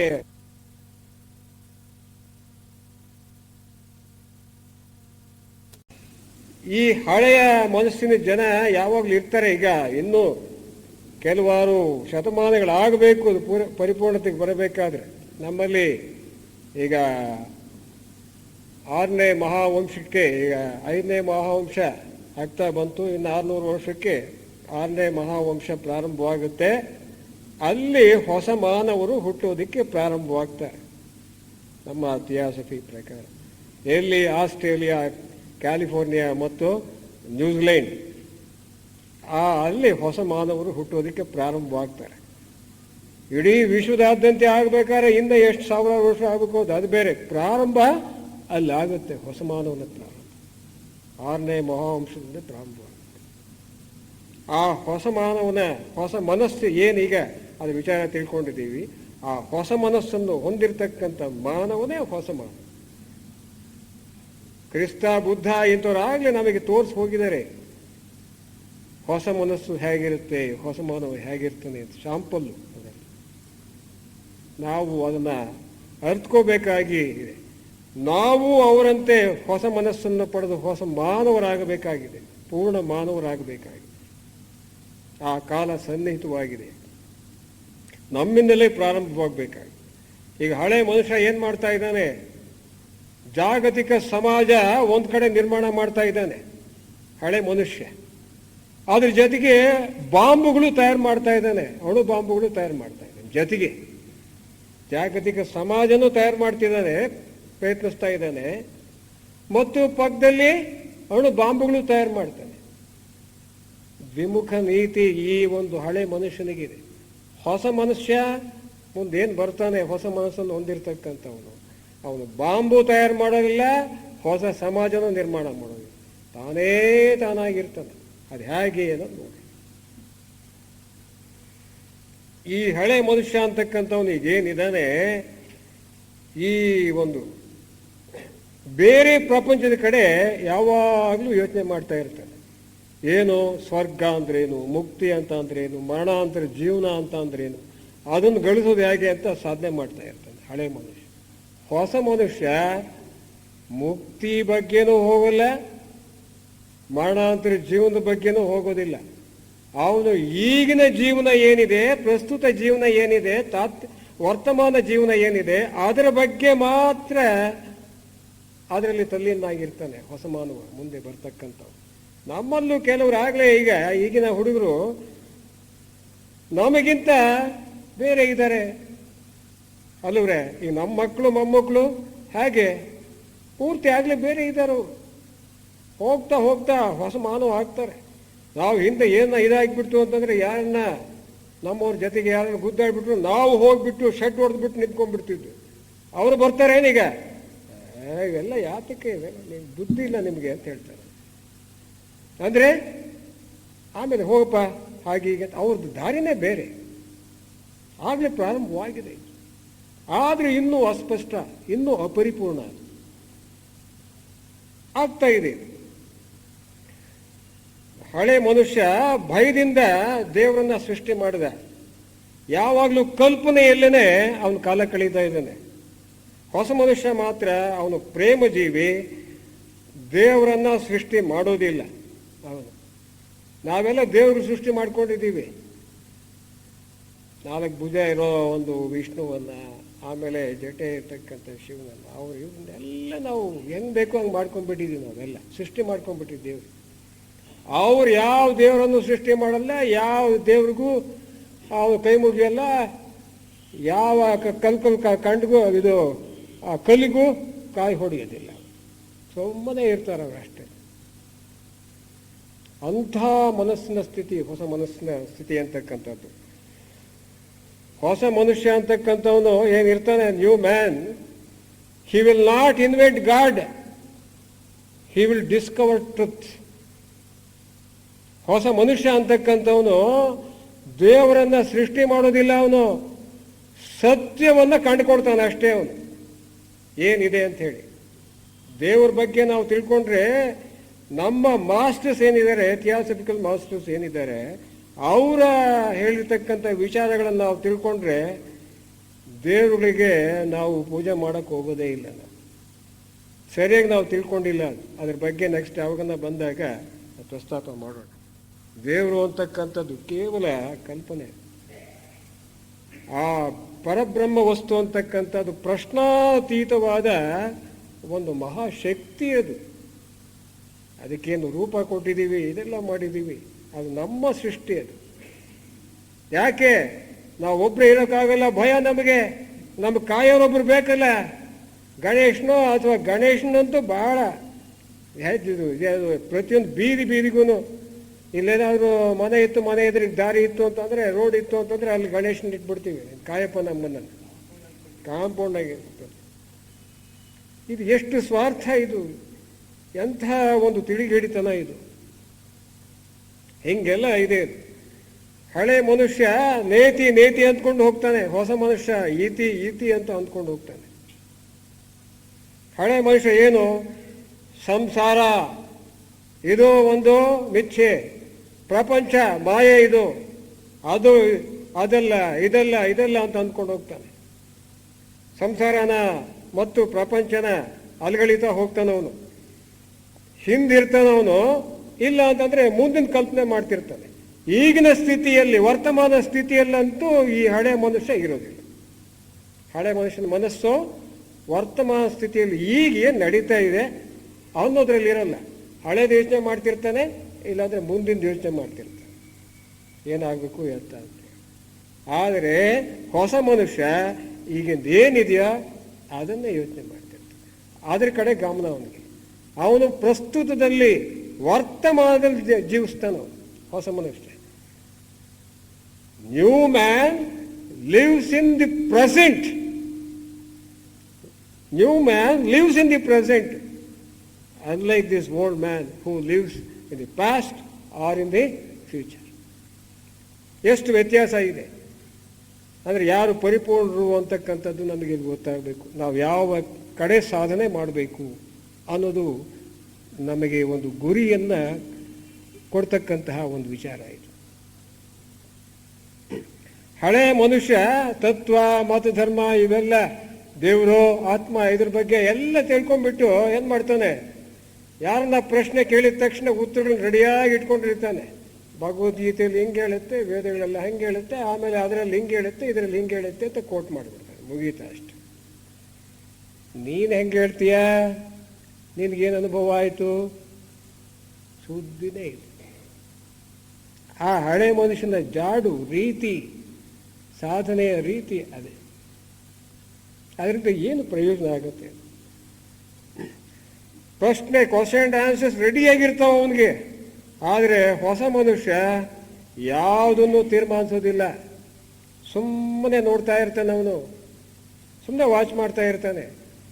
ಅವನು ಕೇವಲ ತತ್ಕಾಲದಲ್ಲಿ ಅಂತಂದರೆ ಈ ಒಂದು ವರ್ತಮಾನ ಕಾಲದಲ್ಲಿ ಮಾತ್ರ ಅವನು ಇರ್ತಾನೆ, ಈ ಹೊಸ ಮನುಷ್ಯ ಅಂತಕ್ಕಂಥ. He lives from moment to moment, ಕ್ಷಣದಿಂದ ಕ್ಷಣಕ್ಕೆ ಅವನು ಹೋಗ್ತಿರ್ತಾನೆ ಅಷ್ಟೇ. He lives fresh for ever, ಯಾವಾಗಲೂ ಕೂಡ ಹೊಸಬನೇ ಆಗಿರ್ತಾನೆ ಮನುಷ್ಯ, ಹೊಸ ಮನುಷ್ಯ. ಹಳೆ ಮನುಷ್ಯ ಹಳೆದೇ ಯೋಚನೆ ಮಾಡ್ತಿರ್ತಾನೆ, ಮುಂದಿನ ಪ್ರಾಜೆಕ್ಟ್ ಮಾಡ್ತಾ ಇರ್ತಾನೆ ಅಷ್ಟು. ಅದಕ್ಕೆ ಅವನಿಗೆ ಎಲ್ಲೂ ಇಲ್ಲದ ಬಾಧೆ, ದುಃಖ, ದುಮ್ಮಾನ, ಇವೆಲ್ಲ ಕಳವಳ, ಆಂಗ್ಸೈಟಿ ಏನಿರ್ತದೆ, ಆಂಗ್ಸೈಟಿ, ಫಿಯರ್ ಇವೆಲ್ಲ ಬರುತ್ತೆ. ಯಾರು ವರ್ತಮಾನದಲ್ಲಿ ಇರ್ತಾರೋ ಅವರಿಗೆ ಯಾವ ಒಂದು ಭಯನೂ ಇರೋದಿಲ್ಲ, ಯಾವ ಕಳವಳನೂ ಇರೋದಿಲ್ಲ, ಅಥವಾ ಯಾವುದೇ ರೀತಿಯ ಮನೋವಿಕಾರ ಇರೋದಿಲ್ಲ ವರ್ತಮಾನದಲ್ಲಿರ್ತಕ್ಕಂಥವ್ರು. ನಾವೆಲ್ಲ ವರ್ತಮಾನದಲ್ಲಿ ಈಗ ಏನು ನಡೀತಾ ಇದೆಯೋ ಅದರಲ್ಲಿ ಮಾತ್ರ ಜೀವಿಸ್ಬೇಕೇ ವಿನಃ ಹಳೇದು ಯೋಚನೆ ಮಾಡೋದ್ರಿಂದ ಏನು ಪ್ರಯೋಜನ ಆಗಲ್ಲ, ಮುಂದಿನ ಯೋಚನೆ ಮಾಡೋದ್ರಿಂದ ಏನು ಪ್ರಯೋಜನ ಆಗೋದಿಲ್ಲ. ನಮಗೆ ಅವು ಭಯ, ಕಳವಳಗಳನ್ನ ತರ್ತಾವೆ. ಈ ಹೊಸ ಮನುಷ್ಯ ಅಂತಕ್ಕಂಥವನು ಯಾವುದೇ ದೇಶಕ್ಕೆ, ಯಾವುದೇ ಧರ್ಮಕ್ಕೆ, ಯಾವುದೇ ಒಂದು ಪಂಥಕ್ಕೆ, ಯಾವುದೇ ಒಂದು ಪಕ್ಷಕ್ಕೆ ಸೇರಿದವನಲ್ಲ ಹೊಸ ಮನುಷ್ಯ. ಮುಂದೆ ಬರ್ತಾನಲ್ಲ ಅವನು. ಈಗಿನವರು ಯಾವುದೋ ಒಂದು ಧರ್ಮ, ಹಿಂದೂ ಆಗಿರ್ತಾನೆ, ಇಲ್ಲಿ ಮುಸ್ಲಿಮ್ ಆಗಿರ್ತಾನೆ, ಕ್ರಿಶ್ಚಿಯನ್ ಆಗಿರ್ತಾನೆ, ಅಥವಾ ಯಾವುದೋ ಒಂದು ದೇಶಕ್ಕೆ ಸೇರಿರ್ತಾನೆ, ನಾನು ಭಾರತೀಯ ಅಂತಾನೆ, ಇನ್ನೊಂದು ಪಾಕಿಸ್ತಾನಿ ಅಂತ ಹೇಳ್ತಾನೆ, ಆಮೇಲೆ ಕಾಂಗ್ರೆಸ್ ಪಾರ್ಟಿ ಏನು ಅಂತ ಹೇಳ್ತಾನೆ, ಅಥವಾ BJP ಅಂತ ಹೇಳ್ತಾನೆ, ಆದರೆ ಹೊಸ ಮನುಷ್ಯ ಇವ್ಯಾವುದೂ ಅಲ್ಲ. ಅವನು ಯಾವ ಪಕ್ಷಕ್ಕೂ ಸೇರಿರೋದಿಲ್ಲ, ಯಾವ ದೇಶಕ್ಕೂ ಸೇರಿರಲ್ಲ. ಹೊಸ ಮನುಷ್ಯ ಹಿಂದೂವೂ ಅಲ್ಲ, ಹಿಂದೂ ದೇಶದವನೂ ಅಲ್ಲ, ಅಮೇರಿಕನ್ನೂ ಅಲ್ಲ, ರಷ್ಯನ್ನೂ ಅಲ್ಲ. ಅವನು ಇದು ಹಿಂದೂವೂ ಅಲ್ಲ, ಮುಸ್ಲಿಮೂ ಅಲ್ಲ, ಕ್ರಿಶ್ಚಿಯನ್ನೂ ಅಲ್ಲ, ಅವನು ಯಾವುದೂ ಅಲ್ಲ. ಅಥವಾ ಅವನು ಅದ್ವೈತಿ ಅಲ್ಲ, ದ್ವೈತಿ ಅಲ್ಲ, ಏನು ಅಲ್ಲ.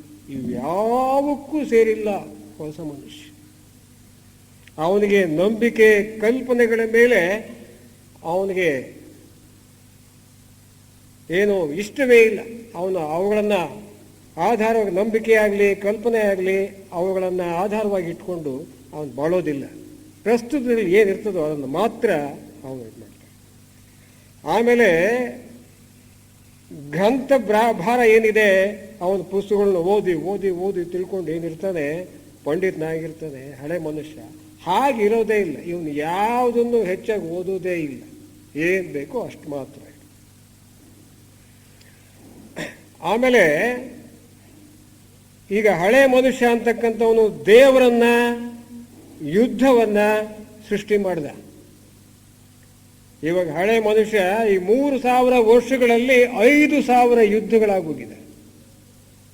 ಯಾವಾಗಲೂ ದೇವರು ಸೃಷ್ಟಿ ಮಾಡೋದ್ರಲ್ಲಿ ಒಂದು ನಂಬಿಕೆಯನ್ನ ಹೊಂದಿರೋದ್ರಲ್ಲಿ, ಯುದ್ಧಗಳಲ್ಲಿ ನಂಬಿಕೆ ಇರ್ತಕ್ಕಂಥವನು ಹಳೆ ಮನುಷ್ಯ. ಹೊಸ ಮನುಷ್ಯ ಯಾವ ಯುದ್ಧದಲ್ಲೂ ನಂಬಿಕೆ ಇಲ್ಲ, ಯಾವ ದೇವರಲ್ಲೂ ನಂಬಿಕೆ ಇಲ್ಲದೆ ಇರ್ತಕ್ಕಂಥ, ಆ ರೀತಿ ಇರ್ತಕ್ಕಂಥ ಒಂದು ರಚನಾತ್ಮಕವಾದ ಒಂದು ಧ್ಯೇಯ ಇರ್ತಕ್ಕಂಥವು. ಈಗ ಏನು ನಡೀತಾ ಇದೆ ಅದರಲ್ಲಿ ಮಾತ್ರ ಅವನು ತಲೆಯನ್ನಾಗಿರ್ತಾನೆ ವಿನಃ ಬೇರೆ ಯಾವುದರಲ್ಲೂ ಇಲ್ಲ. ಯಾವ ಸಂಪ್ರದಾಯದ ಕಟ್ಟುಪಾಡಿಗೆ ಅವನು ಬಿದ್ದಿರೋದಿಲ್ಲ. Is not conditioned by any type of condition. ಅವನು ಕ್ರೀಡಾ ಮನೋಭಾವಿ ಹೊಸ ಮನುಷ್ಯ ಅಂತಕ್ಕಂಥವನು. ಸ್ವಯಂ ಪ್ರೇರಿತ ಜವಾಬ್ದಾರಿ ಹೊಂದಿರ್ತಾನೆ. ಅವನಿಗೆ ಯಾರು ಜವಾಬ್ದಾರಿ ಹೇಳೋದು ಬೇಕಾಗಿಲ್ಲ. ಅವನು ನಿಸ್ವಾರ್ಥಿ. ಆಮೇಲೆ ಇನ್ನೊಂದೇನು ಅಂತಂದ್ರೆ, ಹೊಸ ಮನುಷ್ಯ ಕೆಲವೇ ವಸ್ತುಗಳ ಬಗ್ಗೆ ಮಾತ್ರ ಅವನು ಗಮನ ಕೊಡ್ತಾನೆ. ಕೆಲವೇ ವಸ್ತುಗಳು, ಅವುಗಳಿಗೆ ಕೆಲಸ ಮಾಡ್ತಾನೆ. ಅವನು ಕೂಡಿರ್ತಕ್ಕಂಥ ಬುದ್ಧಿ ಅವನಿಗಿಲ್ಲ. ಬ್ಯಾಂಕ್ನಲ್ಲಿ ದೊಡ್ಡ ಬ್ಯಾಂಕ್ ಬ್ಯಾಲೆನ್ಸ್ ಇದೆಯಲ್ಲ, ಈಗವರೆಲ್ಲ ಬ್ಯಾಂಕ್ ಬ್ಯಾಲೆನ್ಸ್ ಎಷ್ಟಿದೆ, ಜಾಸ್ತಿ ಬ್ಯಾಲೆನ್ಸು ಇಟ್ಟಂಗೆಲ್ಲ ನಾವು ಬಹಳ ಕ್ಷೇಮವಾಗಿರ್ತೀವಿ ಅಂತ ಏನು ಅಂದ್ಕೊಳ್ತಾರೆ, ಅವನು ಅದ್ರ ಬಗ್ಗೆ ಯೋಚನೆನೇ ಮಾಡಲ್ಲ. ದೊಡ್ಡ ಬ್ಯಾಂಕ್ ಬ್ಯಾಲೆನ್ಸು ಅವನಲ್ಲಿ ಇರೋದೇ ಇಲ್ಲ ಈ ಹೊಸ ಮನುಷ್ಯನಲ್ಲಿ. ಯಾಕೆ ಅಂತಂದ್ರೆ ಅವನಿಗೆ ಕೂಡಿರ್ತಕ್ಕಂಥ ಬುದ್ಧಿನೇ ಇರೋಲ್ಲ ಅವನಿಗೆ. ಈ ಹಳೆ ಮನುಷ್ಯನಿಗೆ he wants to become something great. ದೊಡ್ಡ ಕೋಟ್ಯಾಧೀಶನಾಗಬೇಕು, ದೊಡ್ಡ ಒಂದು ಮುಖ್ಯಮಂತ್ರಿ ಆಗಬೇಕು, ಅಥವಾ ದೊಡ್ಡ ಸನ್ಯಾಸಿ ಆಗಬೇಕು, ಗುರು ಆಗಬೇಕು, ಅಥವಾ ಆತ್ಮ ಸಾಕ್ಷಾತ್ಕಾರ ಪಡಿಬೇಕು. ಯಾರು? ಹಳೆ ಮನುಷ್ಯ. ಆದರೆ ಹೊಸ ಮನುಷ್ಯನಿಗೆ ಯಾವೂ ಇರೋದು. ಅವನಿಗೆ ಬಿಕಮಿಂಗ್ ಆಗಲಿ ಅಥವಾ ಸೀಕಿಂಗ್ ಆಗಲಿ ಇರೋದೇ ಇಲ್ಲ. ಈಗ ಉದಾಹರಣೆಗೆ ಅಲೆಕ್ಸಾಂಡರ್ ದಿ ಗ್ರೇಟ್, ಅವನು ಇಡೀ ಜಗತ್ತನ್ನೇ ನಾನು ವಶ ಮಾಡ್ಕೋಬೇಕು ಅಂತ ಹೊರಡ್ತಾನೆ. ಅನೇಕ ರಾಷ್ಟ್ರಗಳನ್ನು ಗೆಲ್ತಾನೆ, ಭಾರತವನ್ನು ಗೆಲ್ತಾನೆ. ಕೊನೆಗೆ ವಯಸ್ಸಾದ ಮೇಲೆ ಏನಾಯಿತು, ಅವನು ಸಾಯ್ತಾನೆ. ಸತ್ತ ದಿವಸ ಅವನು ಹಾಗೆ ಸತ್ತಾಗ ಅವನು ಒಂದು ಕೈಯನ್ನು ಈ ರೀತಿ ಮುಷ್ಟಿಯಾಗಿ ಇಟ್ಕೊಂಡಿರ್ತಾನೆ. ಹೀಗೆ ಇಟ್ಕೊಂಡು ಸಾಯ್ತಾನೆ. ಯಾರು? ಅಲೆಕ್ಸಾಂಡರ್. ಇವನೇನು ಮುಷ್ಟಿಯಲ್ಲಿ ಏನೋ ಇದೆ ಅಂತ ಹೇಳಿ ಅಲ್ಲಿರ್ತಕ್ಕಂಥವರು ತೆಗೆದು ನೋಡ್ತಾರೆ, ಏನು ಇರೋದು, ಬರೇ ಕೈ. ಕೊನೆಗೆ ಹೋಗಬೇಕಾದ್ರೆ ಬರೇ ಕೈ ಅಷ್ಟೆ, ಬರೇ ಕೈಯಲ್ಲಿ ಹೋಗ್ಬೇಕು. ಹಿಂದಿನವರು ಅಂತಹ ಅದಾಗಬೇಕು ಇದಾಗಬೇಕು, ಇಡೀ ಜಗತ್ತಿಗೆ ಪ್ರಸಿದ್ಧಿ ಆಗಬೇಕು ನಾನು ಅಂತ ಹೇಳಿ ಹೊರಡ್ತಾರೆ, ಮಹತ್ವಾಕಾಂಕ್ಷೆಯನ್ನು ಹೊಂದಿರ್ತಾರೆ. ಆದರೆ ಹೊಸ ಮನುಷ್ಯ ಮಾತ್ರ ಯಾವ ಆಕಾಂಕ್ಷೆಯನ್ನು ಇಟ್ಕೊಂಡಿರೋಲ್ಲ. ಯಾಕೆಂತಂದ್ರೆ ನಿರ್ಲಿಪ್ತವಾಗಿರ್ತಕ್ಕಂತಹ ಸ್ಥಿತ ಪ್ರಜ್ಞಾವನು ಹೊಸ ಮನುಷ್ಯ. ಏನು ಭಗವದ್ಗೀತೆಯ ಸ್ಥಿತ ಪ್ರಜ್ಞಾ ಅಂತ ಹೇಳಿದೆ, ಆ ಸ್ಥಿತ ಪ್ರಜ್ಞತೆ ಉಂಟಾಗಿದೆ. ಸ್ಥಿತ ಪ್ರಜ್ಞಾ ಅಂತಂದ್ರೇನು? ಪ್ರಜ್ಞೆ ಸ್ಥಿರವಾಗಿರುತ್ತೆ. ಪ್ರಜ್ಞೆ ಅಂತಂದ್ರೆ ಇಲ್ಲಿ ಮನಸ್ಸು. ಮನಸ್ಸು ಸ್ಥಿರವಾಗಿರುತ್ತೆ, ಅಚಲವಾಗಿರುತ್ತೆ. ಮನಸ್ಸು ಅಚಲವಾಗಿದ್ದಾಗ, ಸ್ಥಿರವಾಗಿದ್ದಾಗ ಹೆಂಗಿರುತ್ತೆ? ಆನಂದವೇ ಆನಂದ. ಅಂತರಂಗದಲ್ಲಿ ಆನಂದ. ಯಾಕೆ? ಅಂತರಂಗದಲ್ಲಿ ಮೌನ ಉಂಟಾಗಿ ಅಂತರಂಗದಲ್ಲಿ ಆನಂದ ಇರ್ತದೆ. ಪ್ರೇಮ, ಕರುಣೆ ಇವೆಲ್ಲ ಬರುತ್ತೆ. Love, compassion, and he will realise, is capable of realising truth also. ಯಾರು? ಪ್ರಜ್ಞೆಯನ್ನು ಸ್ಥಿರವಾಗಿ ಇಟ್ಕೊಂಡಿರ್ತಕ್ಕಂಥ. ಅಂದ್ರೇನು? ಮನಸ್ಸು ಸ್ತಬ್ಧವಾಗುತ್ತೆ. ಯಾರಿಗೆ ಮನಸ್ಸು ಸ್ತಬ್ಧವಾಗ್ತದೋ ಅಂಥವ್ರಿಗೆ ಒಂದು ಪ್ರೇಮ, ಕರುಣೆ ಅಂತಕ್ಕಂಥದ್ದು ಇರುತ್ತೆ. ಅವರು ಆನಂದದಿಂದ ಇರ್ತಾರೆ. ಅವರೇ ಸತ್ಯವನ್ನು ಸಾಕ್ಷಾತ್ಕಾರ ಮಾಡಿಕೊಳ್ತಕ್ಕಂಥ ಶಕ್ತಿ ಉಳ್ಳವರು. ಯಾರು? ಹೊಸ ಮನುಷ್ಯ. ಹೊಸ ಮನಸ್ಸನ್ನು ಹೊಂದಿರತಕ್ಕಂಥ ಸ್ಥಿತ ಪ್ರಜ್ಞೆ ಏನಿರ್ತಾನೆ ಅವನೇ ಸತ್ಯದ ಸಾಕ್ಷಾತ್ಕಾರ ಮಾಡ್ಕೊಳ್ಳೋಕೆ ಸಾಧ್ಯ. ಅಂದರೆ ನಾವು ಅದಾಗಬೇಕು ಅಂತಕ್ಕಂಥದ್ದು ನಮಗೆ ಮನಸ್ಸಿನಲ್ಲಿ ಇರಬೇಕು. ಹೀಗೆ ಸಂಪ್ರದಾಯಗಳ ಕಟ್ಟುಪಾಡಿಗೆ ಅವನು ಎಂದೆಂದೂ ಜೋತ್ ಬೀಳೋದೇ ಇಲ್ಲ. ಅವನು ಆ ರೀತಿ ಇರ್ತಾನೆ. ಆಮೇಲೆ ಯಾವುದೇ ಒಂದು ಜೀವನದಲ್ಲಿ ಒಂದು ಪ್ಯಾಟರ್ನ್ ಅಂತಂದ್ರೆ ಒಂದು ಮಾದರಿ ಏನಿರ್ತದೆ, ಒಂದು ವಿನ್ಯಾಸಕ್ಕೆ ಒಳಪಡೋದಿಲ್ಲ. ನಾವೆಲ್ಲ ಏನು ಮಾಡ್ಕೊಳ್ತೀವಿ? ಜೀವನವನ್ನು ನಿರ್ಧಾರ ಮಾಡ್ಕೊಂಡ್ಬಿಡ್ತೀವಿ. ನಾನು ಜೀವನದಲ್ಲಿ ಕೋಟ್ಯಾಧೀಶ್ವರನಾಗಬೇಕು, ನಾನು ಜೀವನದಲ್ಲಿ ಸತ್ಯವನ್ನು ಸಾಕ್ಷಾತ್ಕಾರ ಮಾಡ್ಕೋಬೇಕು, ನಾನು ಜೀವನದಲ್ಲಿ ಪ್ರಧಾನ ಮಂತ್ರಿ ಆಗಬೇಕು, ಈ ರೀತಿ ನಿರ್ಧಾರ ಮಾಡ್ಕೊಂಡ್ಬಿಡ್ತೇವೆ. ಮಾಡಿಕೊಂಡು ಅದಕ್ಕೆಲ್ಲ ಹೋರಾಡ್ತೀವಿ ನಾವು. ಇಡೀ ಜೀವನವನ್ನೇ ಹೋರಾಟವನ್ನಾಗಿ, ರಣರಂಗವನ್ನಾಗಿ ಮಾಡ್ಕೊಳ್ತೀವಿ ನಾವು. ಅವನು ಏನು ಮಾಡ್ಕೊಳ್ಳೋದಿಲ್ಲ ಹೊಸ ಮನುಷ್ಯ. ತಟಸ್ಥವಾಗಿ, ಸ್ತಬ್ಧವಾಗಿ, ಆನಂದವಾಗಿ ಸದಾ ಒಂದು ಏನಿರ್ತದೆಯೋ ಆಗಿನ ಸ್ಥಿತಿಯಲ್ಲಿರ್ತಾನವನು, ಆ ಹೊಸ ಮನುಷ್ಯ ಅಂತಕ್ಕಂಥ. ಆಗಿನ ಕಾಲದಲ್ಲಿ ಈಗೇನು ಮದುವೆಗೆ ಎಲ್ಲ ಸಾಕಷ್ಟು ಲಕ್ಷಾಂತರ ರೂಪಾಯಿ, ಕೋಟ್ಯಾಂತರ ರೂಪಾಯಿ ನಾವು ಇದು ಮಾಡ್ತೀವಿ, ಒಂದು ಕಡೆ ಮದುವೆ ಮಾಡ್ತೀವಿ ಹೆಣ್ಣು ಗಂಡಿಗೆ, ಇದೆಲ್ಲ ಏನೂ ಇಲ್ಲ. ಅವಾಗ ಏನು ಕಷ್ಟಪಡೋದೇ ಬೇಕಾಗಿಲ್ಲ. ಆಗಿನ ಒಂದು ಹೊಸ ಮಾನವ ಏನು ಮಾಡ್ತಾನೆ? ಮದುವೆ ಅಂತಕ್ಕಂತಹ ಒಂದು ಇನ್ಸ್ಟಿಟ್ಯೂಷನ್ ಏನಿದೆ, ಸಂಸ್ಥೆ ಏನಿದೆ, ಅದನ್ನು ನಂಬೋದೇ ಇಲ್ಲ ಅವನು. ಯಾರೋ ಗಂಡು ಒಬ್ಬ ಹೆಣ್ಣನ್ನು ಒಂದು ಪ್ರೀತಿಸ್ತಾ ಅಷ್ಟೇ ಮದುವೆ ಆಗ್ತಾರೆ. ಹಾಗೆ ಇದ್ದ ಕಾಲದಲ್ಲಿ ಗಾಂಧರ್ವ ವಿವಾಹ ಅಂತ ಹೇಳಲ್ವೇ, ಹಾಗೆ ಗಾಂಧರ್ವ ವಿವಾಹ ಮುಂದೆ ಬಂದೇ ಬರ್ತಾರೆ. ಯಾವ ಕಟ್ಟುಪಾಡು ಇರಲಿ. ಯಾಕೆ ಅಂತಂದ್ರೆ ಅವ್ರ ತಂದೆ ತಾಯಿಗಳು ಅದೇ ಆಗಿರ್ತಾರೆ. ಹಿಂಗೆಲ್ಲ ನೀವು ಯಾರನ್ನೇ ಮದುವೆ ಆಗೋಂಗಿಲ್ಲ ನೀನು ಅಂತ ಅನ್ನೋಂಗಿಲ್ಲ. ಯಾಕೆಂದ್ರೆ ಅವರು ಕೂಡ ಅವರು ಸ್ವೇಚ್ಛೆಗೇನೆ ಮದುವೆ ಆಗಿರೋದು ಗಾಂಧರ್ವ ವಿವಾಹದಿಂದಲೇ. ಮಕ್ಕಳಿಗೂ ಕೂಡ ಅದೇ ಪ್ರೋತ್ಸಾಹ ಕೊಡ್ತಾರೆ.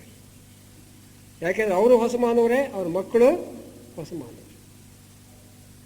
ಆ ಮದುವೆ ಅಂತಕ್ಕಂತಹ ಒಂದು ಏನಿದೆ ಆ ಸಂಸ್ಥೆ, ಅದರ ಮೇಲೆ ನಂಬಿಕೆನೇ ಇರೋದಿಲ್ಲ ಅವರಿಗೆ. ಆದರೆ ಗಂಡು ಹೆಣ್ಣುಗಳ ಪವಿತ್ರ ಪ್ರೇಮದ ಮೇಲೆ ವಿಶ್ವಾಸ ಇರುತ್ತೆ. ಒಂದು ಸತಿ ಪಾಣಿಗ್ರಹಣ ಮಾಡಿದ ಗಂಡಾಗ್ಲಿ ಹೆಣ್ಣಾಗ್ಲಿ ಅಂತಂದ್ರೆ ಇಡೀ ಜೀವನವೆಲ್ಲ ಆನಂದವಾಗಿರ್ತಾರೆ. ಯಾಕೆಂದ್ರೆ ಒಬ್ರಿಗೊಬ್ಬರಿಗೆ ತಿಕ್ಕಾಟ, ಘರ್ಷಣೆ ಉಂಟಾಗೋದೇ ಇಲ್ಲ. ಘರ್ಷಣೆ ಯಾವಾಗುತ್ತೆ? ನಾನ್ ಮೇಲೂ ತಾನ್ ಮೇಲೂ ನನಗೆ ಇದೇ ಆಗಬೇಕು ಅದೇ ಆಗಬೇಕು ಅಂತ ಹೇಳಿ ಭದ್ರವಾಗಿ ಬಿಗ ಹಿಡ್ಕೊಳ್ತೀವಲ್ಲ ನಾವು. ಏನು ರಿಜಿಡಿಟಿ ಇರ್ತದಲ್ಲ, ಅದೇ ಬೇಕು ಇದೇ ಬೇಕು ನಿರ್ಧಾರ ಮಾಡ್ತೀವಲ್ಲ, ಆವಾಗಲೇ ಬಂತು ನೋಡಿ ಏನು ಕಾನ್ಫ್ಲಿಕ್ಟ್. ರಿಜಿಡಿಟಿ ಇಲ್ಲದೆ ಹೋದ್ರೆ, ಆ ಒಂದು ಏನು ಬಿಗಿಯಾಗಿ ಕಠಿಣತೆಯನ್ನು ನಾವು ಹೊಂದೇ ಹೋದ್ರೆ ಯಾವುದೇ ಒಂದು ವಿಚಾರದ ಮೇಲೆ ಆನಂದವಾಗಿರೋದಕ್ಕೆ ಸಾಧ್ಯವಾಗುತ್ತೆ. ಏನು flexibility leads to happiness, rigidity leads to sorrow. But ಹಿಂದಿನವರೆಲ್ಲ ರಿಜಿಡಿಟಿ ಹೊಂದಿರತಕ್ಕಂಥವ್ರು, ಕಠಿಣವಾಗಿರ್ತಕ್ಕಂಥ ಒಂದು ವ್ರತ ನಿಯಮಗಳನ್ನು ಹೊಂದಿರತಕ್ಕಂಥವ್ರು. ಅದಕ್ಕೆ ಅವರು ದುಃಖದಲ್ಲಿ ಇರ್ತಾರೆ. ಮುಂದಿನವರು ಫ್ಲೆಕ್ಸಿಬಿಲಿಟಿ, ಏನಿರುತ್ತೋ ತತ್ಕಾಲದಲ್ಲಿ ಅದಕ್ಕೆ ಮಾತ್ರ ಅವರು ಮನ್ನಣೆ ಕೊಡ್ತಾರೆ. ಈ ರೀತಿ ಇರ್ತದೆ. ಆಮೇಲೆ ಈ ಹೊಸ ಮನುಷ್ಯ ಅಂತಕ್ಕಂಥವನು ಹಳೆ ಮನುಷ್ಯನಿಗೆ ಇದು ಧರ್ಮ, ಇದು ರಾಜಕೀಯ, ಇದು ದುಃಖ, ಇದು ಸುಖ, ಆಮೇಲೆ ಇದು ಹುಟ್ಟು, ಇದು ಸಾವು ಅಂತ ಹೇಳಿ ಬೇರೆ ಬೇರೆ ಮಾಡೋದಿಲ್ಲ. ಜೀವನವನ್ನ, ಇಡೀ ಜೀವನವನ್ನ ಒಂದಾಗಿ ತಗೊಳ್ತಾನೆ. ಈ ಭಗವದ್ಗೀತೆಯಲ್ಲಿ ಏನು ಹೇಳಿದೆ? ಸುಖ ದುಃಖೆ ಸಮಯ ಕೃತ್ವ ಲಾಭಾಲಾಭವು ಜಯ ಜಯವು ಅಂತ ಹೇಳಿದೆ. ಜೀವನದಲ್ಲಿ ಜ್ಞಾನಿಯಾಗಿರ್ತಕ್ಕಂಥವನು ಇಡೀ ಜೀವನವನ್ನ ಒಂದಾಗಿ ತಗೋಬೇಕು. ಬರೇ ಸುಖ ಬೇಕು ಅಂತ ಆರಿಸಿ ಹೋದ್ರೆ ಅದು ಸಿಕ್ಕೋಲ್ಲ. ದುಃಖ ಮಾತ್ರ ನನಗೆ ಬೇಕಾಗಿಲ್ಲ ಅಂತ ಅಂದ್ರೆ ಆಗಲ್ಲ. ಜಯ ಮಾತ್ರ ಬೇಕು, ಅಪಜಯ ಬೇಕಿಲ್ಲ ಅಂತ ಅಂದ್ರೆ ಆಗೋದಿಲ್ಲ. ಅದು ಜೀವನದಲ್ಲಿ ಸುಖನೂ ಇದೆ, ದುಃಖನೂ ಇದೆ, ಜಯನೂ ಇದೆ, ಅಪಜಯನೂ ಇದೆ, ಹುಟ್ಟು ಇದೆ, ಸಾವು ಇದೆ. ಹುಟ್ಟು ಬೆಳವಣಿಗೆ ನನಗೆ ಬೇಕು, ಸಾವು ನನಗೆ ಬೇಡ ಅಂತ ಹೇಳ್ಬಿಟ್ಟು ಈಗಲೇ ನಾವು ಏನೇನೋ ಸಾಧನೆ ಮಾಡೋದಕ್ಕೆ ಹೋಗ್ತಾ ಇದ್ದೀವಿ, ತಪ್ಪಿಸ್ಕೊಳಕ್ಕೆ ಹೋಗ್ತಾ ಇದ್ದೀವಿ. ಅದಾಗಬಾರ್ದು. ಹುಟ್ಟು ಸಾವೇ ಆಗಲಿ ಇವು ಜೀವನದಲ್ಲಿ ಬರ್ತಕ್ಕಂಥವು, ಇವನ್ನ ಬೇರ್ಪಡಿಸೋದಕ್ಕೆ ಸಾಧ್ಯವೇ ಆಗಿಲ್ಲ. ಹುಟ್ಟಿದವನು ಸಾಯಲೇಬೇಕು. ಜಾತಸ್ಯ ಹಿ ಧ್ರುವ ಮೃತ್ಯು, ಇಲ್ಲ ಅಂತಂದ್ರೆ ಆಗುವುದೇ ಇಲ್ಲ. ಅದು ನಾವು ಯಾವಾಗ ಇದು ಒಳ್ಳೆಯದು ನನಗೆ ಬೇಕು, ಕೆಟ್ಟದ್ದು ಬೇಡ ಅಂತ ಹೇಳಿ ನಾವು ಒಳ್ಳೆಯದಕ್ಕೆ ನಾವು ಜೋತು ಬೀಳ್ತೀವೋ ಆವಾಗಲೇ ಬಂತು ಕಷ್ಟ, ಆವಾಗಲೇ ಬಂತು ನೋವು, ದುಃಖ. ಸುಖ ದುಃಖವನ್ನು ಜೀವನದಲ್ಲಿ ಎರಡನ್ನೂ ಕೂಡ ಒಂದೇ ಆಗಿ ತಗೊಂಡ್ರೆ ಏನು ತೊಂದರೆ ಆಗೋದಿಲ್ಲ. ನಾವು ಯುಗಾದಿ ಹಬ್ಬದಲ್ಲಿ ಹಿರಿಯರು ನಾವು ಏನೋ ಒಂದು ಮಾಡಿದ್ದಾರೆ, ಬೇವು ಬೆಲ್ಲ ತಿಂತೀವಿ. ಯಾಕೆ ತಿಂತೀವಿ ನಾವು? ಬರೇ ಬೇವು ಬೆಲ್ಲ ಶಾಸ್ತ್ರಕ್ಕೆ ತಿಂತೀವಿ ನಾವು ಅಷ್ಟೇನೆ. ಆದ್ರೆ ಅರ್ಥ ಏನು ಅಂತಂದ್ರೆ ನಾವು ಖಂಡಿತವಾಗ್ಲೂ ಸ್ಮರಿಸೋದಿಲ್ಲ. ಬೇವು ಬೆಲ್ಲ ಅಂತಂದ್ರೇನು? ಸಿಹಿ ಮತ್ತು ಕಹಿ, ಸುಖ ದುಃಖ, ಹುಟ್ಟು ಸಾವು, ಇವೆಲ್ಲವನ್ನು ಒಂದೇ ಆಗಿ ತಗೋಬೇಕು ನಾವು ಜೀವನದಲ್ಲಿ. ಒಂದನ್ನು ಬಿಟ್ಬಿಟ್ಟು ಇನ್ನೊಂದನ್ನ ಅಂಟ್ಕೊಂಡು ಹೋದ್ರೆ ಅದು ನಮಗೆ ಸುಖ ಕೊಡೋದಿಲ್ಲ, ದುಃಖಕ್ಕೆ ಮೂಲ. ಅದು ನಾವು ಮಾಡ್ತಿರ್ತಕ್ಕಂಥದ್ದು ಅದೇ rigidity. There is no flexibility at all. That is called fixity ಅಂತ ಕರೀತಾರೆ ಜೆ.ಕೆ. ಇರಲಿ. ಹೀಗೆ ಈ ಹೊಸ ಮನುಷ್ಯ ಅಂತಕ್ಕಂಥವನು ಹಳೆ ಮನುಷ್ಯನಿಗಿಂತ ತೀರ ಭಿನ್ನವಾಗಿರ್ತಕ್ಕಂಥವನು. ಅವನು ಸ್ಥಿತಪ್ರಜ್ಞ. ಅವನಿಗೆ ಎನ್ಕ್ವೈರಿ ನೇಚರ್, ವಿಚಾರ ಮಾಡ್ತಕ್ಕಂತಹ ಬುದ್ಧಿ ಇದೆ ಹೊಸ ಮನುಷ್ಯನಿಗೆ. ಯಾವುದಕ್ಕೂ ತಕ್ಷಣವೇ ತೀರ್ಮಾನಕ್ಕೆ ಬರೋದಿಲ್ಲ. ಈಗ ಬುದ್ಧ ಹೇಳ್ತಾನಲ್ಲ, ನನ್ನನ್ನ ನಿಮ್ಮ ಗುರು ಅಂತ ಹೇಳಿಬಿಟ್ಟು ನೀವು ತಕ್ಷಣವೇ ನಾನು ಹೇಳಿದ್ದನ್ನೆಲ್ಲ ನೀವು ಕೇಳಬೇಡಿ. ನನ್ನಲ್ಲಿ ನಾನು ಏನು ಹೇಳಿದ್ದೀನೋ ಅದನ್ನ ಹೊರೆ ಹಚ್ಚಿ ನೋಡಿ, ನಿಮ್ಮ ಜೀವನದಲ್ಲಿ ಅದು ಸರಿಯೋ ತಪ್ಪೋ ಅಂತ ನೋಡಿ ನೀವು ಒಪ್ಕೊಳ್ಳಿ ಅಂತ ಬುದ್ಧನೇ ಹೇಳ್ತಾನೆ. ಆ ರೀತಿಯಾಗಿ ಹೊರೆ ಹಚ್ಚಿ ನೋಡ್ತಕ್ಕಂತಹ ಒಂದು ಸ್ವಭಾವ, ಒಂದು ಅನ್ವೇಷಣೆಯ ಮನಸ್ಸು ಈ ಹೊಸ ಮನಸ್ಸು ಅಂತಕ್ಕಂಥದ್ದು. ತಕ್ಷಣವೇ ನಂಬೋದಿಲ್ಲ ಅವನು. ಯಾವುದೇ ಒಂದು ಕೆಲಸವನ್ನು ನಂಬಿಕೆಯಿಂದ ಪ್ರಾರಂಭ ಮಾಡೋದಿಲ್ಲ. ನಾವೇನು ಮಾಡ್ತೀವಿ? ನಂಬಿಕೆಯಿಂದ ಪ್ರಾರಂಭ ಮಾಡ್ತೀವಿ. ನಾವು ಒಂದು ವ್ಯಾಪಾರ ಮಾಡಬೇಕಾದ್ರೆ ಅಥವಾ ಇನ್ನೆಲ್ಲಾದ್ರೂ ಪ್ರಯಾಣ ಮಾಡ್ಬೇಕಾದ್ರೆ ಏನು ಮಾಡ್ತೀವಿ? ದೇವರಿಗೆ ಕಾಯಿ ಹೊಡಿತೀವಿ ನಾವು. ಕಾಯಿ ಹೊಡೆದು, ದೇವರೇ ನನಗೆ ಈ ಒಂದು ವ್ಯಾಪಾರದಲ್ಲಿ ಲಾಭ ಬರಂಗೆ ಮಾಡಪ್ಪ ಅಂತ ಪ್ರಾರಂಭ ಮಾಡ್ತೀವಿ. ದೇವರೇ ನನಗೆ ಪ್ರಯಾಣ ಯಶಸ್ವಿ ಆಗ್ಲಪ್ಪ ಅಂತ ಪ್ರಾರಂಭ ಮಾಡ್ತೀವಿ. ನಂಬಿಕೆಯಿಂದ ಪ್ರಾರಂಭ ಮಾಡ್ತೀವಿ ನಾವು. ಅವರು ಹೊಸ ಮನುಷ್ಯರು ನಂಬಿಕೆಯಿಂದ ಪ್ರಾರಂಭ ಮಾಡೋದೇ ಇಲ್ಲ. ಅದು ಹೇಗೆ ಬರುತ್ತೋ ಹಾಗೇನೆ ತಗೊಳ್ತಾರೆ. ಎಸ್, ಈ ರೀತಿ ಇರ್ತಾರೆ. ಅವನು ಹೊಸ ಮನುಷ್ಯ ಅಂತಕ್ಕಂಥವನು ಅವನು ಸೂರ್ಯ, ಚಂದ್ರ, ಪ್ರಕೃತಿ ಏನಿದೆ, ಪ್ರಾಣಿ ಏನಿದೆ, ಮನುಷ್ಯರೇನಿದ್ದಾರೆ, ಸಮುದ್ರ ಸಾಗರ ಏನಿದೆ, ಆಮೇಲೆ ಜೀವನ, ಬೆಳವಣಿಗೆ, ಸಾವು, ಇವುಗಳ ಜೊತೆಗೆ ಸಾಮರಸ್ಯದಿಂದ ಇರ್ತಾನೆ. ಎಲ್ಲವನ್ನೂ ಒಂದೇ ರೀತಿಯಲ್ಲಿ ನೋಡ್ತಾ ಇರ್ತಾನೆ. ಸಮದರ್ಶಿಯಾಗಿರ್ತಾನೆ ಹೊಸ ಮನುಷ್ಯ. ಅಂತಹ ಸಮದರ್ಶಿಯಾದ, ಆನಂದ ದಾಯಕವಾಗಿರ್ತಕ್ಕಂತಹ ಒಂದು ಸ್ಥಿತಿಯನ್ನು ಹೊಂದಿರತಕ್ಕಂತಹ ಸ್ಥಿತಪ್ರಜ್ಞನಾಗಿರ್ತಕ್ಕಂತಹ ಸತ್ಯದ ಒಂದು ಸಾಕ್ಷಾತ್ಕಾರವನ್ನು ಮಾಡಿಕೊಳ್ತಕ್ಕಂತಹ ಶಕ್ತಿ ಉಳ್ಳ ಒಂದು ಹೊಸ ಮನುಷ್ಯರ ಬರುವಿಕೆಗೆ ನಾವು ಎದುರು ನೋಡೋಣ.